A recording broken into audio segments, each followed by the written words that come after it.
Hey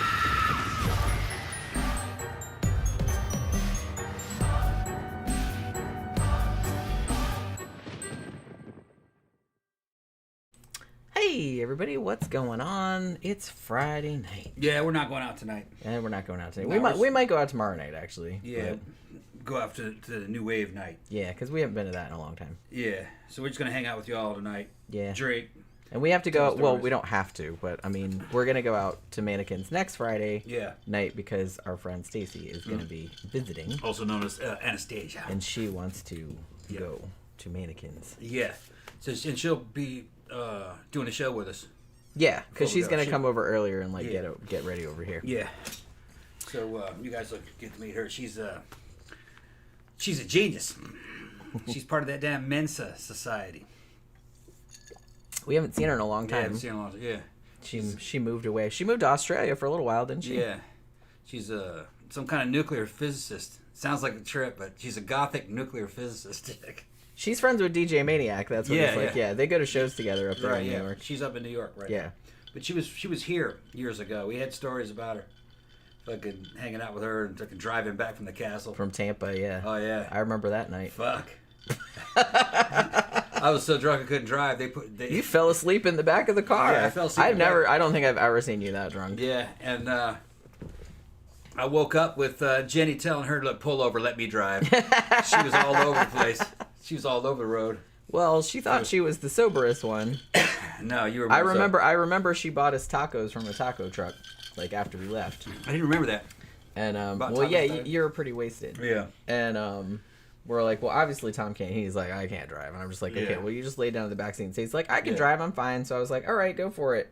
And so she starts driving, and then we go like a little way down the road. I'm like, you know what? You just pull over this rest stop. I'll take over from here. Oracle's waving at us with the cats. What's up, Oracle? Hey, what's up, Oracle? Yeah. Yeah, I got my.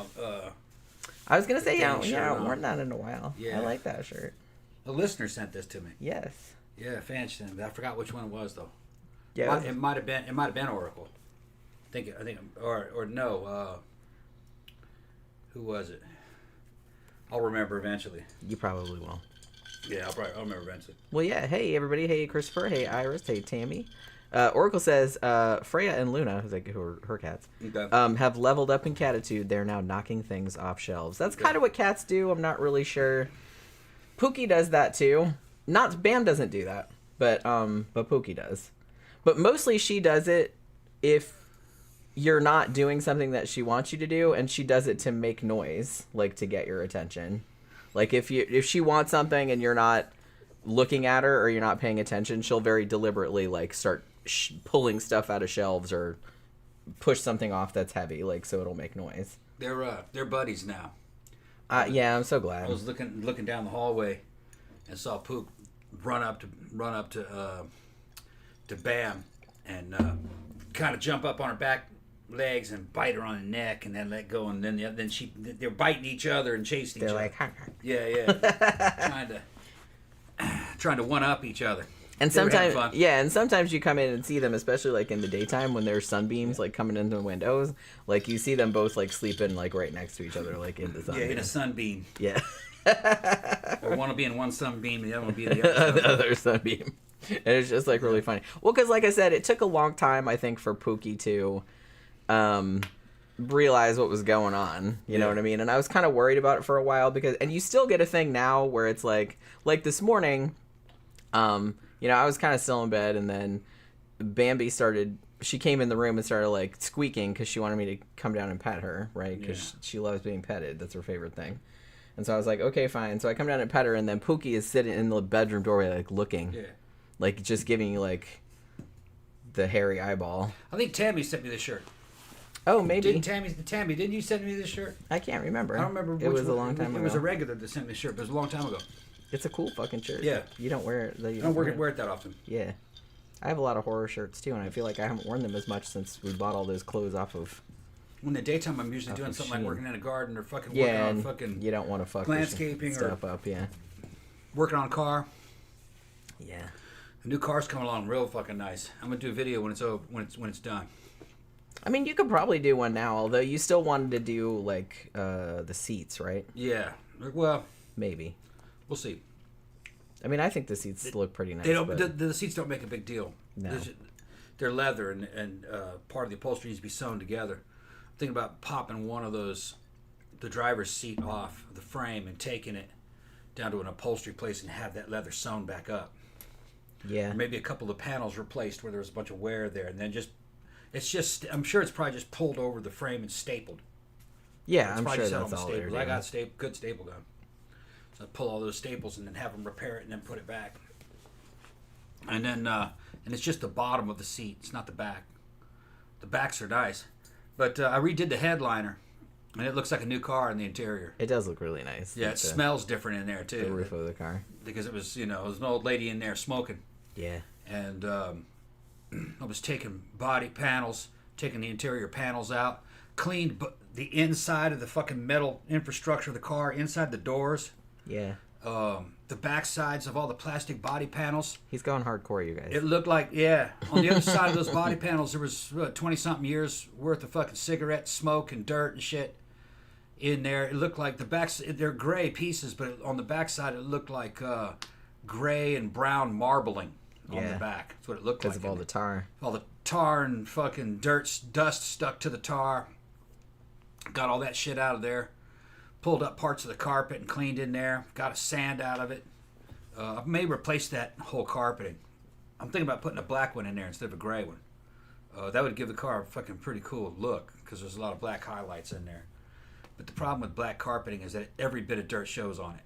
Well, yeah. And you end up covering it up with fucking, what do you call them? Mats anyway. Yeah. But that would get rid of all the smell out of that car. It would, yeah. And it's not, and it's you can't really smell. Can't really smell it now, no, but not really. It doesn't smell like a new car. No. I want that bitch to smell like a new car when I get in there. You get some of that like spray that you put in there, like the new car smell. But you were also looking last night that you wanted to get like some of those cheesy ass. Yeah, open the door and it puts projects the Mercury logo on the ground and shit. Now I thought we agreed install them in there. that if you did that, it would have to be not the Mercury logo. It would actually have to be your face. That'd be cool too. Now see, that would be hilarious. I would endorse that. Some of the kits allow you to change the image. Yeah, you can put whatever you want. It's a slide projector. Right. That's what it is. So I was like, how fucking funny would that be? Yeah, and you can send them a PDF of whatever you want, and they'll turn that into a slide. And you can put it inside the projector beam. I put a goofy picture of me in there. So when you open the door, it it'd be a picture of you going like that. Yeah, or some shit. It's called a step light. So it's where you're stepping at night to get in the car. And it's projected from the bottom edge of the door because you put the projector inside the plastic door panel, and it runs off your electrical system of your car. Yeah, it runs off the back. I have never seen a single person that had that. That's new shit. I mean, that's new shit. I guess somebody must be using them, but that's pimp shit right there. Right? It is, yeah. But like I said, it would be funny if it was like a picture. Yeah, they're totally upgraded. Totally upgraded the main lights to LEDs. They look good, but I want to do all the secondary lights, like the fucking marker lights, the brake lights, and all that. Some of my brake lights are LEDs, some of them are. But I want to get rid of all the old-fashioned light bulbs in there, which they suck less power. They don't get hot. They don't burn out as quickly, and it gives the car. They're a lot brighter. That gives the car a much more modern look. All my interior lights are LEDs, and it's just the difference is night and day. Yeah, it is so much. Turn on the interior lights, and it's just bright as day in there. And it's blue, it's a light blue or a white light. And like I said, that's kind of a big deal because for a long time, the Ford Taurus I had, the dome light wouldn't go out, so we just kind of were like disconnected it. So it's like for years and years, like I didn't have an interior light in my car at all. Today, I got that OBD2 reader. Which was sent to us by a listener named Brian. Yeah, thanks, Brian. I got it. Brian. Okay, yeah, I got it. Like my brothers. I have a brother named Brian. I pulled the code. It's a 0300 code, which means random misfire. Yeah. So I'm gonna take care of that next. So I got all new plugs and coils. The only thing it could be based on the date, how old the car is, because it's a 99, but it has 101,000 miles on it. It's like new. It's almost 97%, 99%. And you look at it, it looks like a new car.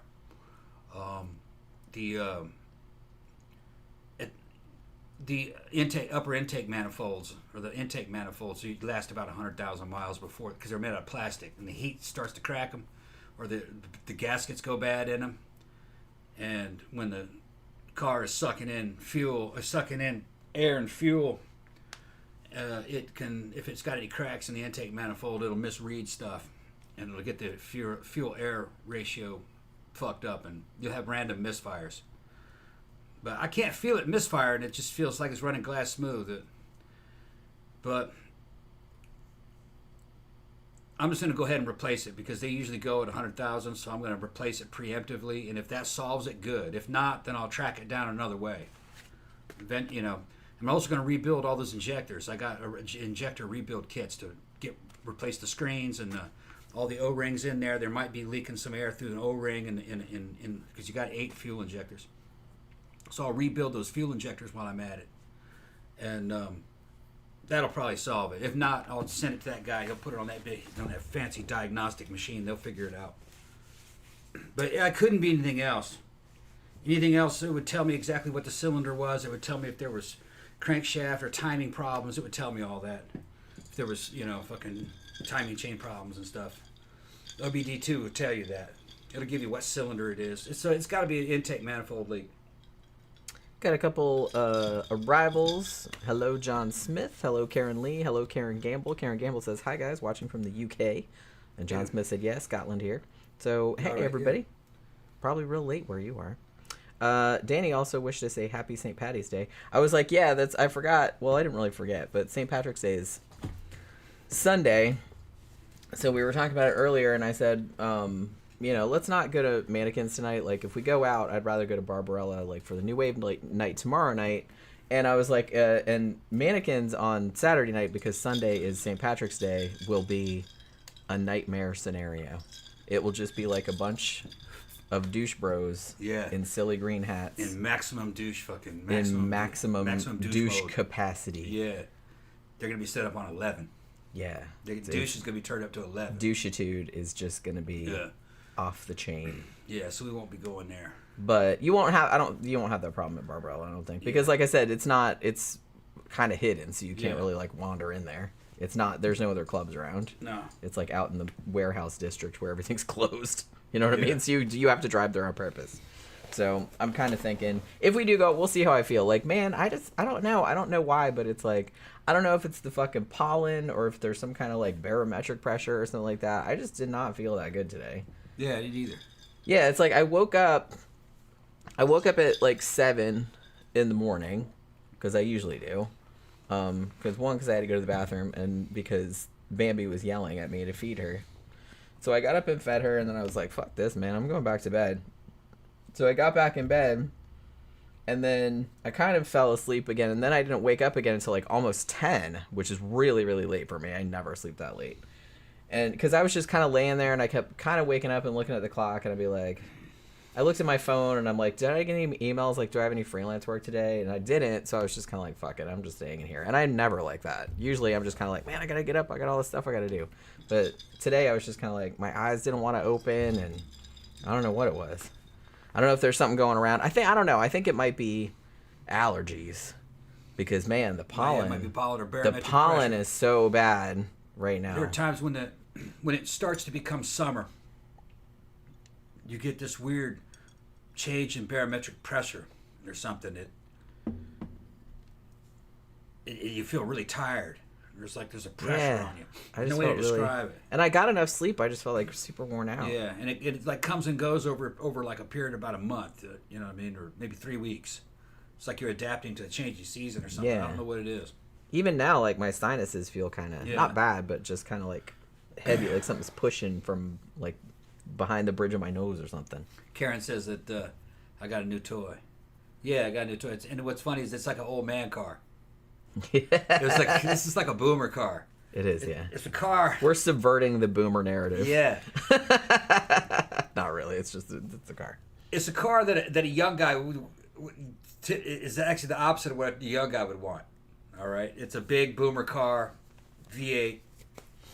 Not fantastic gas mileage, but okay for the United States because especially here in Florida, the gasoline's not that expensive here. What is it? And we don't drive all that much. We don't drive that much. Either.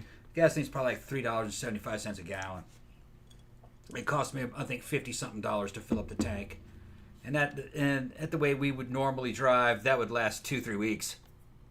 Yeah, I mean, I feel like we don't. I mean, we go out to the clubs, but usually most places we go to Dollar General, which is like right there. You could literally walk there. We go to Publix, which is maybe not even a mile. Yeah. And every now and then we go to a restaurant, which is just like 5 miles away. It's a 1999 Mercury Grand Marquis. All right. It was also known as a Lincoln Town Car or a Ford Crown Victoria. Ford, Lincoln, and Mercury are all the same company. All right. And Ford is the basic, and then you got Mercury, which is kind of like the middle. It's kind of like our version of the guy's BMW, I guess. I don't know. And then there's Lincoln, and Lincoln's like our version of Rolls Royce. That's like the town car, the Lincoln Town. Fancy one. That's the fancy shit. But it's all made out of the same stuff. It's the same power plants, same engines, transmissions. It's just that with each little bump up in price. You're going to get better fit and finish, better paint, better interior.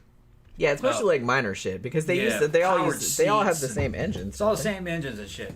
But powered seats, heated seats, bigger, better fucking really with what we spent $3,000. We got a good deal on this thing, okay?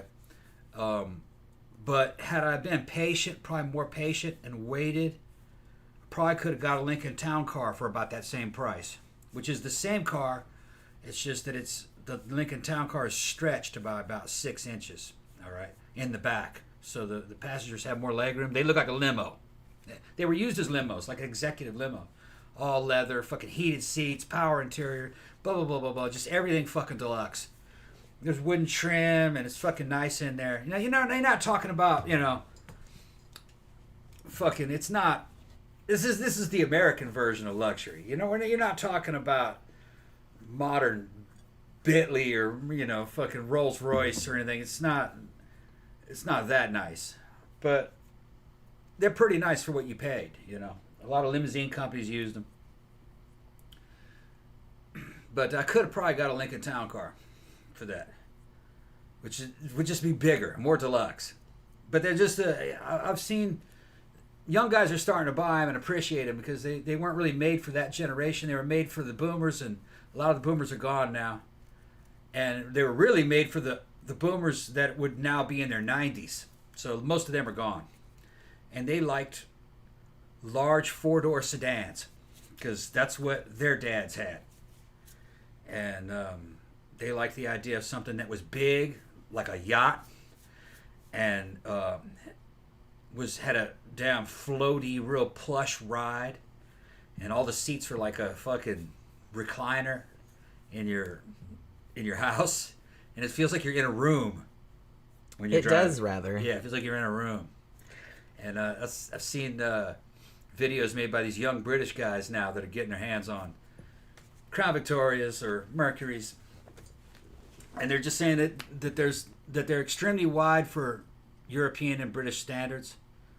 They have a real floaty feel. They're just V8s. They're real smooth running. They're not that powerful. They only make about 220 horse, but it's a lot of torque, and you don't hear any engine noise really. Yeah, it's very quiet. Real quiet, and the motors are big and they're detuned. They could make a lot more power. You could get 500 horsepower out of there if you fucking tune it differently, but that's not the idea. The idea is an engine that'll just run forever and just last. So, like I said, that's kind of the main consideration that we wanted. We used them here mostly. Most of them were fleet. They'd made millions and millions of them. Most of them were fleet cars, fleets of cop cars and taxi cars. Yeah, that's what they were used for mostly. The Mercuries were like the executive luxury car, and then the Lincoln Town Cars were limousines, basically. Deluxe executive shit. They're very corporate feel to the last. They made them up till like 2011. John Smith said, "Tom, you struck me as a hot rod guy." Yeah, I like hot rods. Yeah. But the thing is okay, I kind of have a hot rod, in a way. The Mercury Grand Marquis 4.6 modular engine is the same engine and transmission, the same running gear, everything out of the Mustang GT. It's the same car as the Mustang GT, except it's 4-door. And it's got leather interior and it's all real fucking plush. So it's the 4-door Mustang. It's the old man Mustang. Yeah. Anything you can do to a Mustang, you can do it to a fucking Mercury or a Crown Vic Police Interceptor, or you could do it to a fucking Lincoln Town Car. But the Lincoln Town Car is a lot more weight. It's longer, you know. But it's the same damn car as a Mustang GT. The main difference is the exhausts and the intake. I got the dual exhaust. Mine's an LS. I think it's called an LS, which is the deluxe version of it. It's got a dual exhaust, 2 cats and shit, and it had a good intake for the time. You could uprate that intake put a Mustang intake into it, and maybe gain 8-9 horse, maybe. But it doesn't make any difference, you know. It's still, you're not changing the nature of that beast. You wouldn't be able to feel that 8 or 9 horsepower difference, you know. You'd see it on a dyno, but you really wouldn't feel it. It's just, the Mustang isn't much of a hot rod, really, either. It's just a cool-looking family car. Really, that's all the Mustang is. Yeah, I mean, Tom had a Mustang for a long time. Even you you had that when I met you. Yeah. They look like they go real fast, but they're not. Not really. No. I drove it a few times. No. The GTs aren't that fast. They're tough, though. They got real good endurance to them. I mean, they're still out there working. You can rebuild them and just keep running them. Last forever. You had that Mustang a long time, didn't you? Yeah. Because you had that when I met you. Yeah, I had it for a long time. And you had it for several years. Just kind of got sick of it. Yeah. It wasn't the exact one I wanted. It was the V6. It was an SN95 Essex motor V6. I actually wanted the V8, but those were in more demand. They were worth used. The GTs are worth a lot more, and there's an overabundance of the V6. So I just took the V6 and I kind of gave it a better intake and a dual exhaust in it. Made some changes, but there's really nothing you're gonna be able to do to that engine to get much more out of it. They even had a supercharger you could put on there that they were using in the Thunderbird at the time, because they had some supercharged Thunderbirds that ran that same V6 motor. But the thing is you supercharge it now. You didn't gain much, maybe 60, 70 horsepower. So it's still not that much horse. And now you're running that motor into the ground. It's supercharged. It's running under a lot more stress. If you supercharge something, really, you need all forged internals. And so that means you got to pull the motor and you got to rebuild it. And then all the money involved, man, fuck it. Don't put that in there. Fucking put a damn V8 in it. It'll go in there. It's the same transmission. So, you know, Mustangs are not fucking... You can soup them up, but you're not gonna get much out of them. I mean, if you want a hot Mustang, you get something like the ones that like a Cobra, a Mustang Cobra. That's a totally different engine with forged internals, you know. And I think a lot of them are supercharged. And then they had some of the other ones, the fucking Ford Bullet GT Ford Boss GT, which is with the 3-valve engine, the 3-valve V8. It's all kinds of different special editions. So if you want a fast Mustang, you want a special edition. You know, that'd be the way to go. Now they made a special edition of a Mercury Grand Marquis that was called the Mercury Marauder, and it had a fucking dual exhaust on it, a bigger intake, and it was a V8 that had a 3-valve engine, and it was probably like another 100 horse around there. It was hotter. But even putting another 100 horsepower on it really doesn't make that much of a difference. It affects your gas economy. You know, that thing becomes a gas guzzler because you're hot rodding it. You know, lead footing that bitch around, tearing up tires and stuff. But it's still not that fast. I mean, you got little lightweight 4-cylinders that still outrun it. It's because they weigh so much less. Tammy said that her husband had a 1991 Chevy Corsica with only 54,000 miles on it. Yeah, I mean, they are out there. It's very rare to find that, but yeah. Yeah. Danny is asking me what my opinion is on the Leprechaun horror franchise. To be honest with you, I've only seen the first one. Yeah. And I remember it being, like, pretty entertaining. but I saw it such a long time ago that I don't remember anything about it. Now, I have heard that some of them are actually quite good. So one of these days I'll probably have to delve into it. I'm not usually a huge fan of like horror comedies. There's a lot of them that I like, but it's not usually my go-to. But you know, if you have ones that you think are like better, than I might like get into it one of these days. But I've only seen the first one, and I remember it being like kind of funny and like pretty entertaining, but I don't really remember hardly anything about it. I remember it being kind of funny, but also kind of forgettable. Yeah, like I said, I don't. I've seen so many fucking shit, man. Sometimes I'll start watching a horror. It's like, oh, this is this horror movie from the '80s, and I'll think I haven't seen it, and then I watch. And I'm like, wait, I've fucking seen this shit. What am I? So I've seen so many that I forgot which ones like that I saw. I'm pretty sure I've only seen the first one. Wait, maybe I saw the second one too.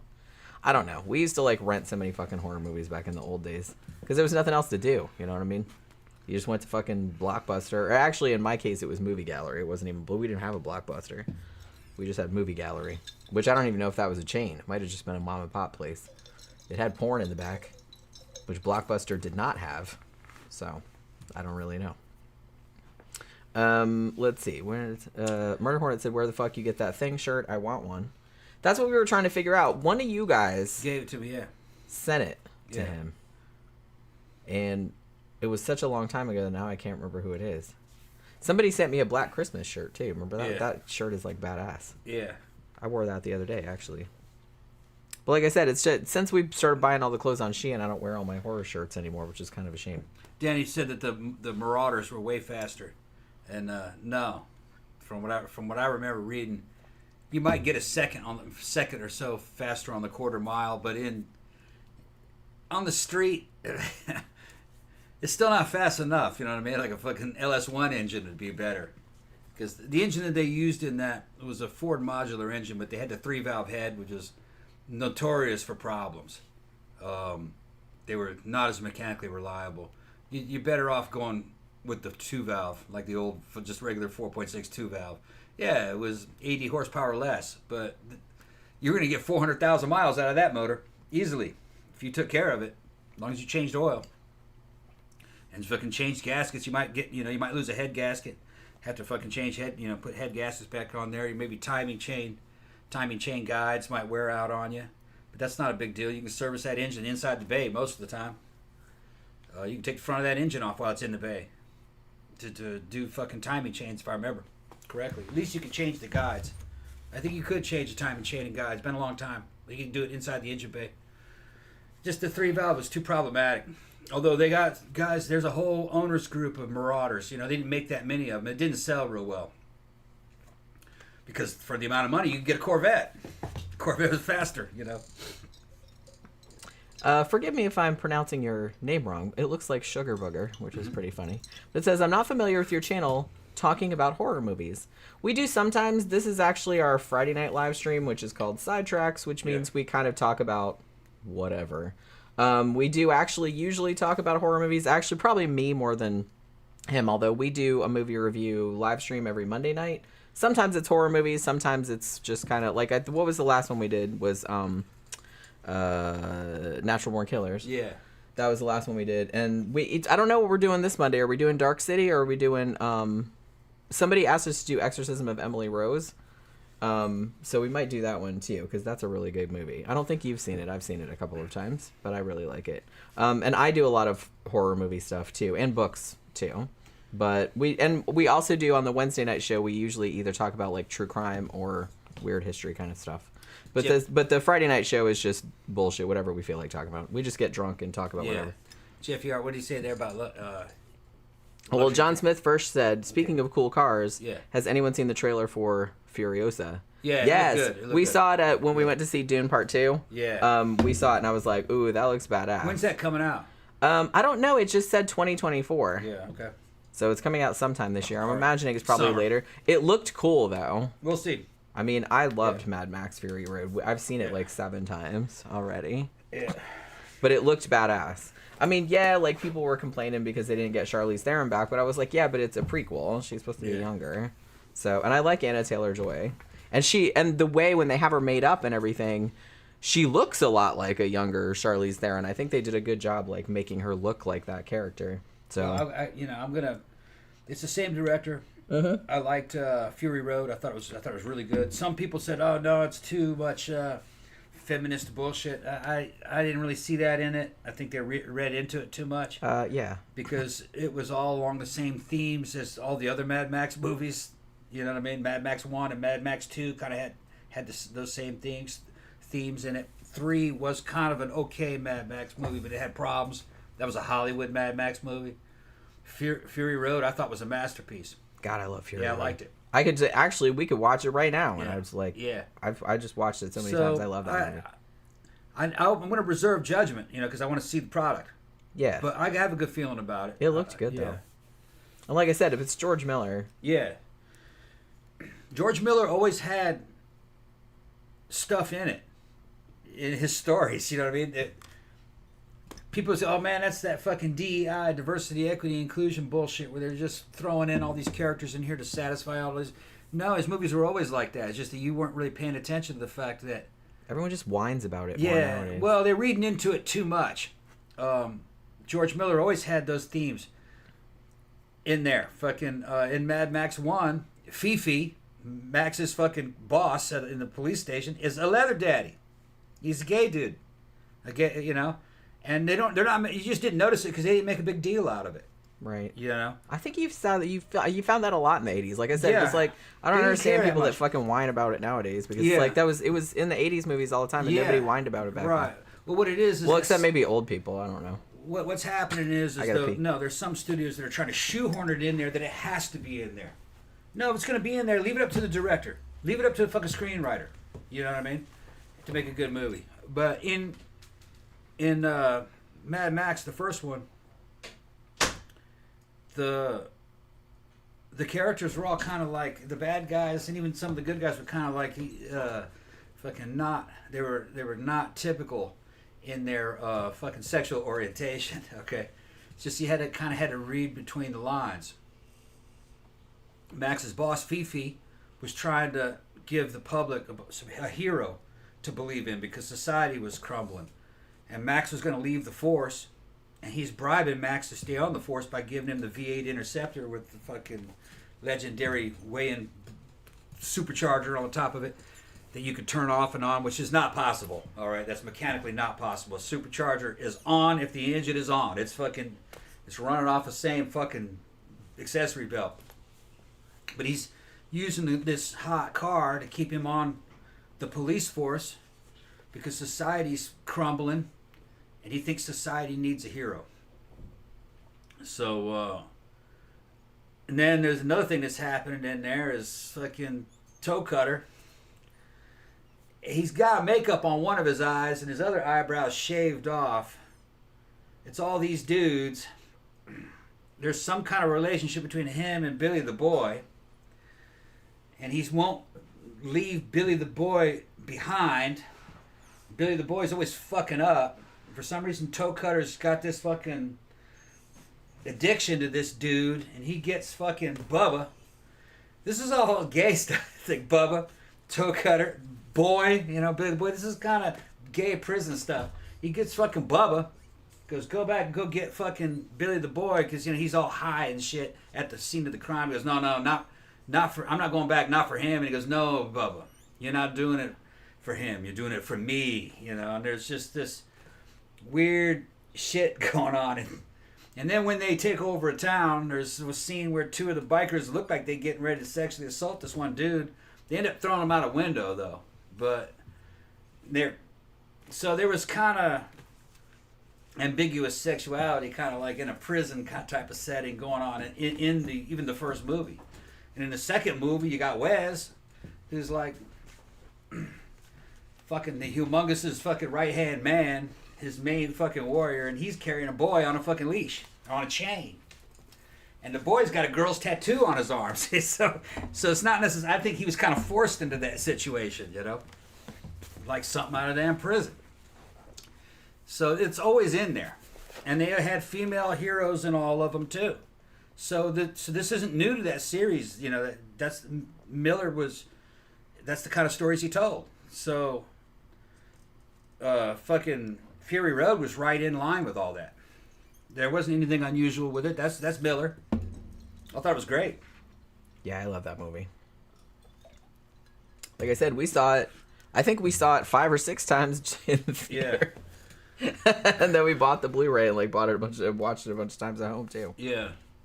It's just it was. I'm glad we got to see it in the theater because it really was like a sensory experience. Yeah. Like the first time we saw it, I think we left the theater. I was like, I feel like I just got my ass kicked. Yeah. But people forget about Mad Max 1, the first one. That's actually one of the best ones. Everybody wants to focus on Road Warrior. That's a good movie too. That's probably a masterpiece.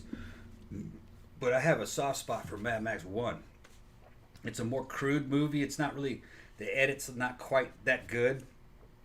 But there's a lot of cool shit in it. A lot of cool characters in it. And weird angles to things like Bubba. You know, Bubba was kind of like, he was a biker.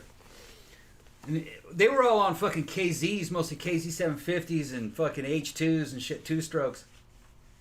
But these are sport bikes of the time. They're not Harley Davidson type bikes. These aren't cruisers. These are fucking sport bikes. And they're wearing sport bike gear and fucking fur and shit. And Bubba was kind of like, he had I think if I remember correctly, it was a KZ750, and he was an all black fucking motorcycle leather, full face helmet. And he had that fucking short cropped fucking hair, fucking dyed blonde and shit. He looked like fucking, my boy from Judas Priest, what was his name? Rob Halford. He looked kind of like Rob Halford. Wearing a real skin tight shirt with a real fucking low, almost, I think it might have been a girl's black shirt actually, that he had on. He actually should have been the leader of that gang. He was pretty level headed, and he made all his decisions were actually on point. He was right. He's like, no, look, we shouldn't be fighting the cops. Let's just leave. You know what I mean? There's no reason to fucking stay here and do this shit. Let's just leave. We can go to another town. And, you know, fuck Billy the Boy. You know? He was right. But Toe Cutter somehow was in charge. I guess Knight Rider put him in charge before he got killed. And because they were following Toe Cutter, they all got killed. Had they been fucking following Bubba, Bubba would have got him out of there. He was a better leader, but he wasn't in charge. You remember Bubba? Yeah. Yeah. I thought he was one of the best characters in that movie. You can see him thinking about this, like, nah, this is stupid. You know, just pay attention to his facial expressions. There's some great fucking world building in that series, really. Gramthars says, have you seen the trailer for Sasquatch Sunset? I have not. Danny says, Jesse Eisenberg is in that Sasquatch Sunset film as a Bigfoot. If that's true, I think I might need to see it now. Gramthar says, the feral kid with the boomerang is now a jeweler in Sydney. Yeah. Well, there you go. And John Smith then says, Wes in part 2 is the gayest gay guy that ever gayed. Yeah. Pretty much, yeah. Yeah, he was a fucking alpha gay. Can I say, he was a top. I love the crossover yeah. with the Mad Max characters with weird science. Yeah. I thought that was pretty fantastic. I liked when that showed up. Yeah, well, then that opens it up that he wasn't really gay. He was bisexual because in the second one, he had a girl on a chain. Sure. Yeah, on the second well, he's just open to anything. He was just, yeah, if he liked to, he was going to put... pansexual. If he liked to, you were going to be on his chain. Yeah. Which, like I said... Yeah. It was the 80s, man. It was more freewheeling. Yeah. They didn't quite categorize things. They weren't trying to quantify. It's just, I don't think it's so much that. It's just that I think in the 80s, all of this stuff was going on, but sometimes they put it in movies because they were like, look how weird this is, or something like that, like to get people to watch it. Yeah. Whereas like nowadays, people are like, well, people were really like that. So it's just kind of like they're just kind of trying to say, hey, I'm into this or I'm into that. I'm not offended by it. And, you know, so I don't really know why other people are, but... You know, but they didn't really talk about it in the 80s because I think most people watching the movies were just kind of like, oh, look how weird that is. And I think that a lot of times that's probably why they put it in the movies. They left it open to interpretation. Yeah, that too. But, you know, I go back and watch some of those movies and fucking you can plainly see what it is they're talking about. Because, I mean, particularly look at, like, you know, the movies of the 80s, like the new wave scene of the 80s and stuff like that. It was very gender bending. Yeah. And... I do remember people complaining about it, but like I said, it was mostly old farts complaining about it. Yeah, but look at that dude has an earring. What does that mean? The Mad Max series had a fucking very leather daddy undertones. Oh, big time. Very much. Big time. Very much. And it was pansexual. Yeah. It was all sexuality unleashed. You know, yeah. Because they were savages, basically. Yeah. But, people are savages. That's how they are naturally, Pretty much, I mean, And there wasn't any law and order, so it was kind of like an open-air prison. so it was like a free-for-all. Right. Which was kind of like the American Old West. With that's the way it was on the frontier. And it wouldn't shock me if I found out like similar kind of shit was going on in the Old West. I'm sure it probably was. Now imagine Lever's Brokeback Mountain shit going on. Big time. They kind of kept that under wraps, I'm sure. Well, yeah. Because you couldn't really openly talk about it. Well, because the thing about it is that if you look back through... Because I've seen some great like documentaries and read a couple books about this, but if you look back just from the start of, Hollywood movies or whatever, there's like a whole underlying thread of quote-unquote queer coding where... There's obviously gay shit going on in the movie, but you can't say that outright. There's censors, like the society, they'd get all their panties in a bunch about it and stuff, but they still wanted to put that shit in the movies... So it's like they had to come up with all these kind of sideways of doing it. You know what I mean? And it's actually like a really fascinating little bit of like underground history. They were more open to hinting at lesbianism. Yeah, well, and I think that has been true up until the present day. I mean, I still think in movies, I mean, nowadays it's everybody's just like whatever, but I even think like even through the 80s and 90s, you could put scenes of like two women making out in the movie and be like, all right. Yeah. You know what I mean? But you put two guys kissing in there and everybody's like, oh, no, we can't have that. You know what I mean? Everybody would flip out about it. But, which, Cat people had lesbian undertones. So did... That one Dracula was a daughter of Dracula. What was the one where Dracula's daughter? Dracula's daughter had lesbian undertones, big time. Oh, big time! And we just reviewed. Yeah, when we were doing all the classic 30s and 40s like Universal movies. Yeah, there were. I mean, Cat People wasn't Universal. That was RKO. But yeah, that definitely had lesbian undertones. And Dracula's daughter for real had. Yeah, big time. That was like not even in your face. I don't even think that was undertones. And that was a classy flick. I really like Dracula's daughter. She was just Dracula's fucking satanic daughter, who didn't want to be she wasn't a vampire though. She was a vampire, was she? Or was she just a witch? No, she's a vampire. She's a vampire, that's right. Yeah. She was trying to lose her she was trying to become a regular mortal. She was like a tragic vampire, which in a way is kind of like what Anne Rice would do like decades later. She wasn't really into being a vampire, you know what I mean? Yeah. So I think maybe was that the first movie that kind of philosophically went into the fact that it's like if you were a vampire, like in some, like you may not want to be, like it might kind of suck in some aspects. I think it would be awesome, but you know what I mean? That's a forgotten movie, but it was good quality. It was just like all the other classic movies. I really like Dracula's daughter. That one had a lot of lesbian, almost damn overtones in it, because she was into girls. Oh, big time. And they didn't show anything happen, but they. But you could tell, like there were a couple of scenes where something might as well have happened because it was like so obvious. She's definitely a lesbian. There was a lot of movies that were kind of like that. There's really the Black Cat with Boris Karloff, Bela Lugosi. That had some weird sexual shit going on. Necrophilia, stealing people's fucking wives, kind of incest, kind of weird ways where. Mm-hmm. Wife-daughter fucking relationships where the dude's fucking the wife and the daughter, but it's not his daughter, it's somebody else's daughter. Just weird shit. And he's a satanic priest. Boris Karloff. That's a fucking great flick. And 1934. Bela Lugosi plays an ex-convict released from a military prison. The Cool Gaul, I guess from World War I. And he's going back to confront his fucking ex-military commander who sacrificed his own unit on this fucking ground, on this fucking plot of ground out in World War I, and he sacrificed his own unit out there to the enemy to consecrate the ground where he was going to build his satanic castle. And it's this high-tech fucking castle on top of a fucking fucking powder magazine with a bunch of ammunition underneath the bottom of it. It's got fucking sliding doors and intercom systems, and in the 30s, that was some big shit. That was hard. And it was kind of this Art Deco, futuristic-looking castle, and he's fucking walking around in his fucking satin fucking, that's suits and shit, with sex slaves. That's fucking badass flick. Yeah, he like keeps women. Are they dead? What? The women that he's keeping in the basement in They're the glass dead, cases. He's like he's keeping women. glass cases with like dead Beautiful women, dead women in them. And he goes down and like looks at him, and you're just kind of like, yeah, they show him. I'm saving her to keep her beauty. But the thing is, though, what's inferred is that he's taking them out of there and having sex that's with what I was gonna say. I'm like, yeah. I'm pretty sure that's what you were supposed to take away from that. Yeah, that's what you were supposed to take away from that. They couldn't. We can't show that, and we can't say that, obviously. But I think even audiences at the time would be like, "Oh, I know what's going on. I know what's going on." He turned them into sex dolls. Yeah, essentially. Yeah. So there's a little bit of necrophilia going on in there too, and torture. Like I said, Bela Lugosi tortures him to death with a fucking pair of pliers. Well, doesn't he? He takes all his skin off. Yeah, they don't show it. They only show it happening in shadow. Right. And that movie's what caused them to or one of the movies that caused them to do the Hays Code. Yeah, that's what Jeffy Art just brought up, the Hays Code. That's the one you want to see. That's the best classic movie. It's called The Black Cat. Boris Karloff. Doesn't have anything to do with the Edgar Allan Poe story. Nothing to do with the Edgar Allan Poe. No.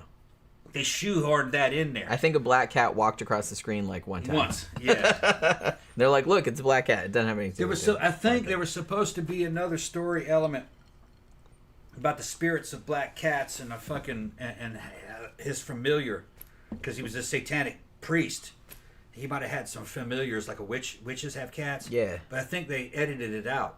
It must have been, because there's really not... Yeah. They do show a black cat a couple times, but it's not really doing anything, and it doesn't really factor into the plot.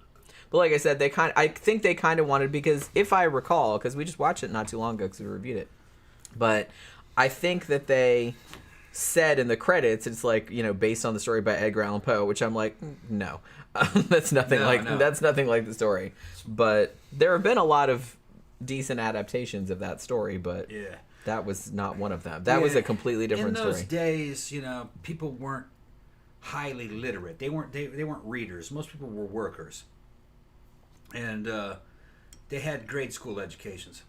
A lot of people didn't even have high school education. That was like going to college back in the 30s. Most people just did grade school. That was it. Oh, you're so fancy. Oh, fancy with the high school. With your high school diploma. Yeah, but high school was harder. Okay, professor. High school was harder then, though. So in some of the older systems.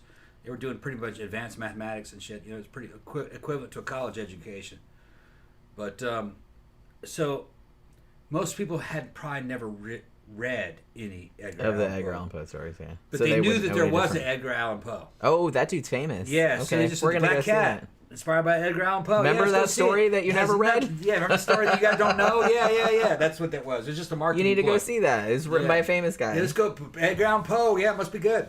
You can write a book report on the shit or whatever. It's just like you can act like you're cultured. No, it doesn't have anything to do with the story. And actually, the story that they tell is better than the Edgar Allan Poe. It's a totally different story. It's completely different. But I like it better. It's completely different. John Smith says Rope is one of the least subtle gay-coded movies. Oh yeah, I agree with that. This is an Alfred Hitchcock movie. It was one of the ones. It wasn't done all in one take, was it? But it was done all in one room, right? I haven't seen it in a long time, but I remember it being like pretty overt, especially from modern sensibilities. Sometimes when you go back and watch some of those old movies, you're like, holy crap, how could anybody not know that this was what they were talking about? But maybe back then, like, some people didn't because they didn't think about it.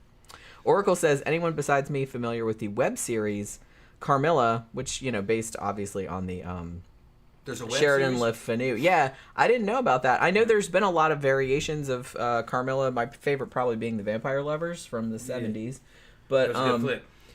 Yeah, and like I said, if you don't know, Carmilla was written 26 years before Dracula. It's older than Dracula. And it's lesbian. It's lesbian as fuck. Straight up lesbian vampires. Lesbian as fuck. The fuck. original vampire fucking stories were about lesbians. They were basically. Yeah. That's older than Dracula. And that's why I think Dracula's Daughter, the movie, was lesbian. Because they were talking about Carmilla. Were based. I think they loosely based it on Carmilla. Sure. Like Carmilla. Most of your female vampires during that era were based on Carmilla because that was kind of like the most famous. Like Dracula is the most famous male vampire. Carmilla is like the most famous female vampire. I think a lot of modern people, especially young people, they don't know history too well. They're not taught history very correctly or just shambolically. The 1920s. He sounded like Gordon Ramsay. Yeah, like Gordon Ramsay, shambolically. We'll talk about that later. The 1920s was a time of sexual revolution. And there was a huge lesbian scene in the 20s. And a lot of American actresses would go to Germany and fucking go to lesbian clubs and stuff. Because I feel like Europe was always a little more open-minded on that score. Yeah, and but the lesbian thing kind of came and went. Was evidently another thing was the 1770s was another time of sexual revolution. A lot of that was happening then. It's a cycle. Yeah, it's cyclical. It's a cycle. All right. The boomers want to claim that they did all this shit in the 60s with their revolution. No, that happened many times. You know, it's part of the cycle. There were a lot of sexual revolutions. Times where it's always laxing up and tightening up, laxing up, tightening up, laxing up, tightening up. It just then usually, like, each time that happens, usually, like, it gets a little bit more lax as time goes on. But usually it's just, you know, so more people get rights or whatever, like, as the years go on. But it does kind of tend to go, there's a big sexual revolution, all this stuff happens, and then it pulls back for a little while, and then it kind of explodes again, and then it pulls back a little while. So it's kind of like 2 steps forward, 1 step back type of situation. And it's always kind of been like that. But, so that's why I'm still waiting. I'm sure it's got to be out there somewhere. I'm still waiting for somebody that had made a movie based on Carmilla, but they didn't call it that. Because a lot of Carmilla adaptations weren't called Carmilla. They were called other things. Yeah, the British did Carmilla best so far. That was a Hammer horror flick, wasn't it? I think that was Hammer. It was Hammer horror. Yeah, that was lesbian hotties, cleavage, I love that movie. A lot of boobs. That is a hot fucking movie. Yeah. But England they understood the power of the bosom. Okay. Yes. Yeah, they had cute actresses. 60s and 70s, yeah, they were top notch, man. The British could get asses into seats. They had good studios, excellent actors, pretty actresses, and they could act. You know what I mean? They weren't just pretty; they could act. And that's one thing I always liked about European, particularly like European exploitation cinema. You know, we're talking about 60s and 70s and stuff like that. Is that even though the topics were lurid, and sometimes it depended on the country, Britain usually wouldn't go as gory as somewhere like, you know, Italy would. Yeah, Italy's off the chain. Italy would do some... Italy was too much, if you ask me. They have it becomes corny. Italy has a tradition of opera. Yeah. So they are very... over the top. So I get it. I like that. Like I said, I like Giallo movies. I like all those Italian... I love Lucio Fulci movies. I love all that stuff. So it's just kind of like... So I get where they're coming from. So the British were a little bit more restrained, but they did love the nudity, especially the boobies. Yeah. So... Well, they knew what was right. Yeah. That's the way it's supposed to be. I mean... Now, they were keeping that from us here in the United States in the 80s when I was. That's what I mean. That's one of the things that it's like you couldn't see that on TV, and fucking you'd have to get these horror movies to see some titties, and fucking. Well, why do you think another time? So many American we didn't have internet, so there's no access. So many American horror fans that grew up in that era when it was harder to get hold of shit. They wanted imported shit from Europe. Because that shit was gorier, had more nudity in it, had more fucked up shit in it. And hotter girls. That too. Well, they had hot girls on both sides. And the acting was better. Yeah, that was another thing that I was going to say, is that even though even if the movie was like this like thing about fucking cannibal nuns or whatever, but it's like the acting in it was like way better than you would expect. Yeah. If you saw that from some American like cheap jack studio, like it would just be some people they pulled off the street that were just kind of like couldn't even act their way out of a wet paper bag. Yeah. And it's like they might have had nice tits or something like that. They got the role because they had all the coke. Right. That's what I mean. So there was like other considerations, but it did seem like most of the people that were in the European exploitation movies, most of them could actually kind of act. Yeah. You know what I mean? Or were actually really good actors. Yeah. So that kind of like made them a little more classy, even though in a lot of ways they were a lot trashier than the American ones because they showed a lot more. Yeah.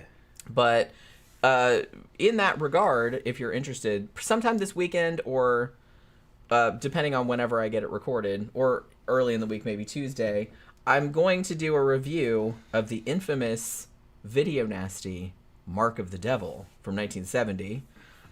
Which I'd seen a couple times, but I just rewatched it recently because I'm like, oh, I don't want to watch that shit again.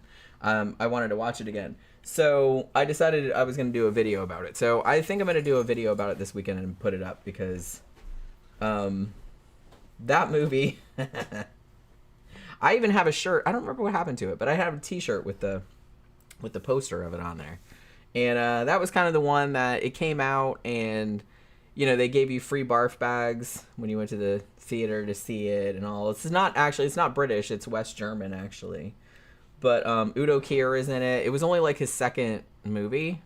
I mean, he'd been in movies before. This was like his second like major movie, you know what I mean? And he looks gorgeous in this movie. He's like super young. But it's still really good. I had forgotten. I remembered like seeing it probably like 20 years ago, and I'm like, wow, this was like better than I was expecting. Because it's an exploitation film. You know, it's about the witch trials. There's like boobies, there's torture, there's all kind of, there's people getting their tongues ripped out and all this kind of stuff. And you would think that it would be like sordid and cheap and everything like that, but it actually looks really nice, and it's been restored and everything. So I really wanted to rewatch it because I hadn't seen it in such a long time. So I'm going to do like a review of it that I will put up either this weekend or early next week, because I had a good time like revisiting it. But it's actually like a much better movie than you might think, given the what happens in it. You know what I mean? And the acting is really, really good. John Smith says Daughters of Darkness from 1971 is an amazing film set in Belgium. An English couple gets seduced by lesbian vampires. Well, the wife is. Ooh, I remember that one. I don't think we reviewed it, but I saw it. I wonder if Tom's ever seen that. Did he go get a drink? He's probably in the bathroom. I have to ask him. I don't think he's seen Daughters of Darkness. I saw it probably 15, 20 years ago. But I don't think I've seen it since then. And I'm pretty sure Tom has not seen it. Yeah, Oracle said the takes are very long and rip. Yeah, I knew there was something to do with... I was like, I know it wasn't all shot in one take. That's ridiculous. But it's like, I knew that there was something to do with how long the takes were. That was one of the things that was, you know, that stood out about it. Beast in Heat. You know what? I just watched... Was it Beast in Heat? I was in a mood the other day, and I'm just kind of like, I'm going to watch some of those fucking, like, 70s exploitation films. I've seen a lot of them. And a lot of them, despite their marketing, if you watch them now, they're not really all that shocking. And same goes with Mark of the Devil. Like, you can watch it now, and I'm sure it was, like, super shocking for 1970, because holy shit. But nowadays, it's not that shocking. If you've seen something like Hostel or something, or, you know... Even if you've seen something like Cannibal Holocaust, for Christ's sake, which only came out a few years later than that, then it's not going to faze you at all. But it's funny because I feel like a lot of these movies got made, and I kind of mentioned this in my write-up of it, that after Witchfinder General came out with Vincent Price, there was like a little bit of a thing of what they call witchploitation movies. Because people were like, hey, we can make all these movies about the witch trials, and we can show, like, naked ladies getting, like, whipped and tortured and stuff, and that'll get people to come watch movies, which it did. You know what I mean? Yeah. And Mark of the Devil was one of those. But I think it was probably, like, one of the better ones. I actually quite like Mark of the Devil. John Smith brought up a good thing that Have you seen Daughters of Darkness? That's what I was going to ask you. But he did mention that the vampire girls were usually styled to look like Marlene Dietrich's. Marlene Dietrich, yeah. And Louise Brooks, yeah. Louise Brooks. Louise Brooks was not a lesbian, but she would go to lesbian clubs. Yeah. Louise Brooks seems cool as shit to me. She was cool, yeah. She would go, and like people in the antique underground knew that, and I think the general public knew about Dietrich. I think she was open about it. Yeah, she as open as you could be at that. Yeah, at that time. Brooks just would go to those clubs and hang out and meet everybody. She probably fooled around a little bit, but she was into guys. Or she might, probably both. Most women are flexible. Depends on the situation. I was going to say, I feel like largely, and I think this is still true, I think women's sexuality is more flexible than men's is. Yeah. To a large degree. I talk to my lesbian girlfriends, and they tell you that male homosexuality and lesbianism are totally different. It's not the same. It's not the same at all. No.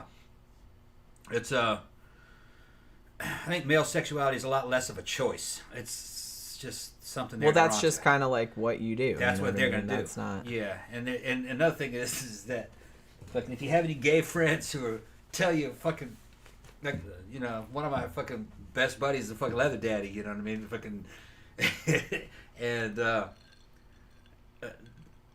the gay scene is a fuck fest, man. Fucking those dudes are fucking naughty, man, because they're dudes, and it's male sexuality, like unchained. Amped up too, yeah. Because heterosexual male sexuality is being moderated by females, because females are the gatekeepers to it. Like, no, I'm not gonna do that. No, gay dudes don't tell each other no, all right, or at least certain brands of them, and they'll go off and do some fucking wild ass shit.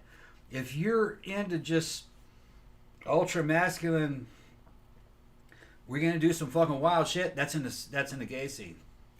Those bitches are crazy, all right. But that's what they want to do. Yeah, which it's testosterone. Like I said. So I don't have a problem with anything as long as everyone's on the same page. The lesbian scene isn't like that. It's not so much a fuck fest. More like a dump fest. It's like every lesbian girl that I was friends with. It's kind of like a soap opera, and they just fucking dump each other, and they fight, cat fight, and it's not as sexually motivated. It's not a thing of pure lust. Well, dudes, it's about lust. Well, like I said, as women in general, and like I said, this is just a general. It's not true across the board, obviously, because everyone's different. But women in general are not as sexually motivated as men are. And I'm not saying they're not sexually motivated at all, because they totally are. But it's not to the same degree. Like, dudes, especially like real young dudes that are kind of stupid, will do stupid shit just to get laid that a woman would never do in a million years. Because I'm like, that's really dumb, and that's going to have some really bad repercussion. But, like, dudes don't think that way. I guess because they don't have to. You get a bunch of these gay dudes together, man, they're going to do some dumb shit. Fucking one of them walks in, there might be some shit going on at some damn fucking bathhouse or something. They got 8 dudes in a big old clusterfuck, and if you walking in there and you're a gay dude and you see it and goes, oh man, those dudes are hot, you're gonna jump in it. Yeah. You know what I mean? They don't really. A woman's not. Well, I don't know those people, and this is that, you know. But a dude is gonna be like, those dudes are hot, I'm gonna fuck them. Well, like I said, and in a lot of ways, like, I know you're a dude and you kind of admire that, but it's just like you don't have the same concerns. You're right.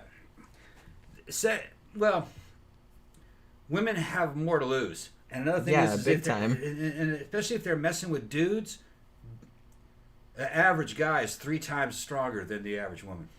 Yeah. Okay, so there's more risk. A lot more. Pregnancy. And if that dude's an asshole, he could kill her.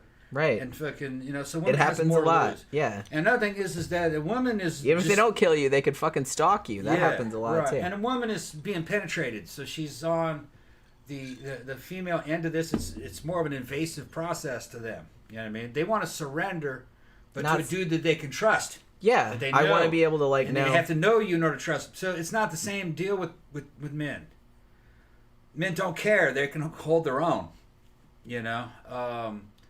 Some dude sees all these dudes. Yeah, I'm gonna fuck them dudes. Okay, yeah, you can fuck me. You know this. They're just gonna. Well, like I said, they don't have anything to lose. They don't have anything to lose. No, right. Not really. Right. I mean, like I said, and especially, I mean, for a while it kind of was tamped down because of AIDS and everything, but now that, you know, they have drugs that can manage that and stuff like that, it's kind of gone back to being a fuck. Another thing is that women are very much about feelings and fucking very emotional, and they're more about people's character, and they're not as superficial. Dudes' sexuality is almost 100% superficial. It's how you look. It is, yeah. So women are a lot more broadband in that regard because it's like there's a lot of factors that have to deal with. So the gay scene is a lot more cutthroat. If you don't look good, there's a hierarchy of how good looking you are, and the best looking dudes are getting all the action, and they're more clustered. They're a big cluster at the top, and money's involved too. You know what I mean? Because there's also economic power. It's just a different scene. I couldn't do it. It's not my motivation. You know, I'm too straight. But if I wasn't, I'd be in that game. Yeah, I'm sure you I kind of admire them dudes doing that shit in certain ways. Because if you were good looking and you had a lot of sexual power, you could get a lot of money. You could get a powerful fucking boyfriend. Yeah. You know? It had a lot of money, which that's in some ways that's the way women kind of think in a way. But so, you know, knowing dudes that come from that scene now, Toby, he mostly hangs out with straight people. All right. He said the newer gay scene, he doesn't like it as much. He says they're too normy. He's a subculture dude. Yeah, he's a goth dude. And even if he wasn't gay, he would be. I think he would still have the same struggles. So I don't even think it has anything to do with being gay necessarily. It's just that he's a few years older than we are. Yeah. And he's, been in the goth scene for a long time. Yeah. So his problem is that those motherfuckers are perverts and they fucking don't know how to dress. They're fucking normies and they all want to be straight people. And what he's talking about then is that to him, for him, homosexuality was a subversive act. It was something from the dark side. It was something you did kind of like in a bondage and you weren't club. supposed to. You weren't supposed to be doing it. It was naughty. This idea of getting married or having acceptance of mainstream society, that's like being a straight people, like being ma and pa, like your parents. So now he's not like into gross. that at all. Yeah. He's a fucking gay bandit, fucking criminal. He's on the dark side. He wants it to be like it was in the 50s, where fucking nobody knows about it. And you're in an underworld. It was like an underground. You're in an underworld of fucking. And I get it. It's the same kind of people that were into like.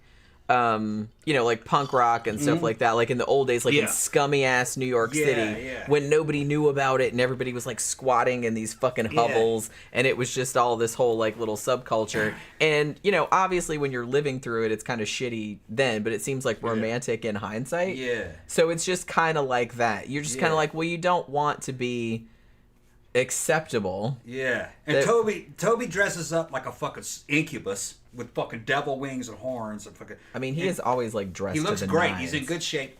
Okay, he's the devil basically, and I like him, man. He's a fucking great, and he's all man. He's fucking all man. There's nothing feminine about him, and he's just got his own thing going on. You know what I mean? Fucking, he's like something out of fucking Mad Max, actually, like Judas Priest and fucking bondage videos and shit. He's like that. But I understand it, man. Fucking, I'm like, okay, yeah. Like, I get it, too. Like, Oracle saying, someone once said that marriage equality was the most bourgeois revolution ever. Yeah, bourgeois. And, like, I get that. But the thing about it is, like, but I also understand that some people, like, because, we also know other gay couples and stuff like that actually wanted to live like that and actually wanted to have the same benefits, and they should be able to, because why shouldn't you? I mean, they're I didn't know that it was illegal until I was, like, in my 20s. I just assumed that people could get married to anybody they wanted to. No, of course not. But I didn't realize that until a little No, bit it was later. it was super recent that happened. Yeah, I mean, that was only like a few years ago. Anybody. Nah.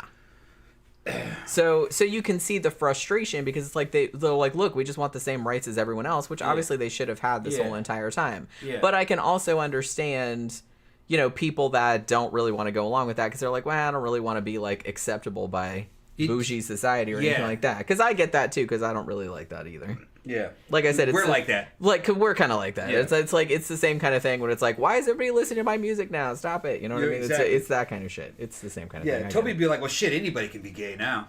When I was gay, the shit was hard. We had standards. You couldn't just be gay. Fucking.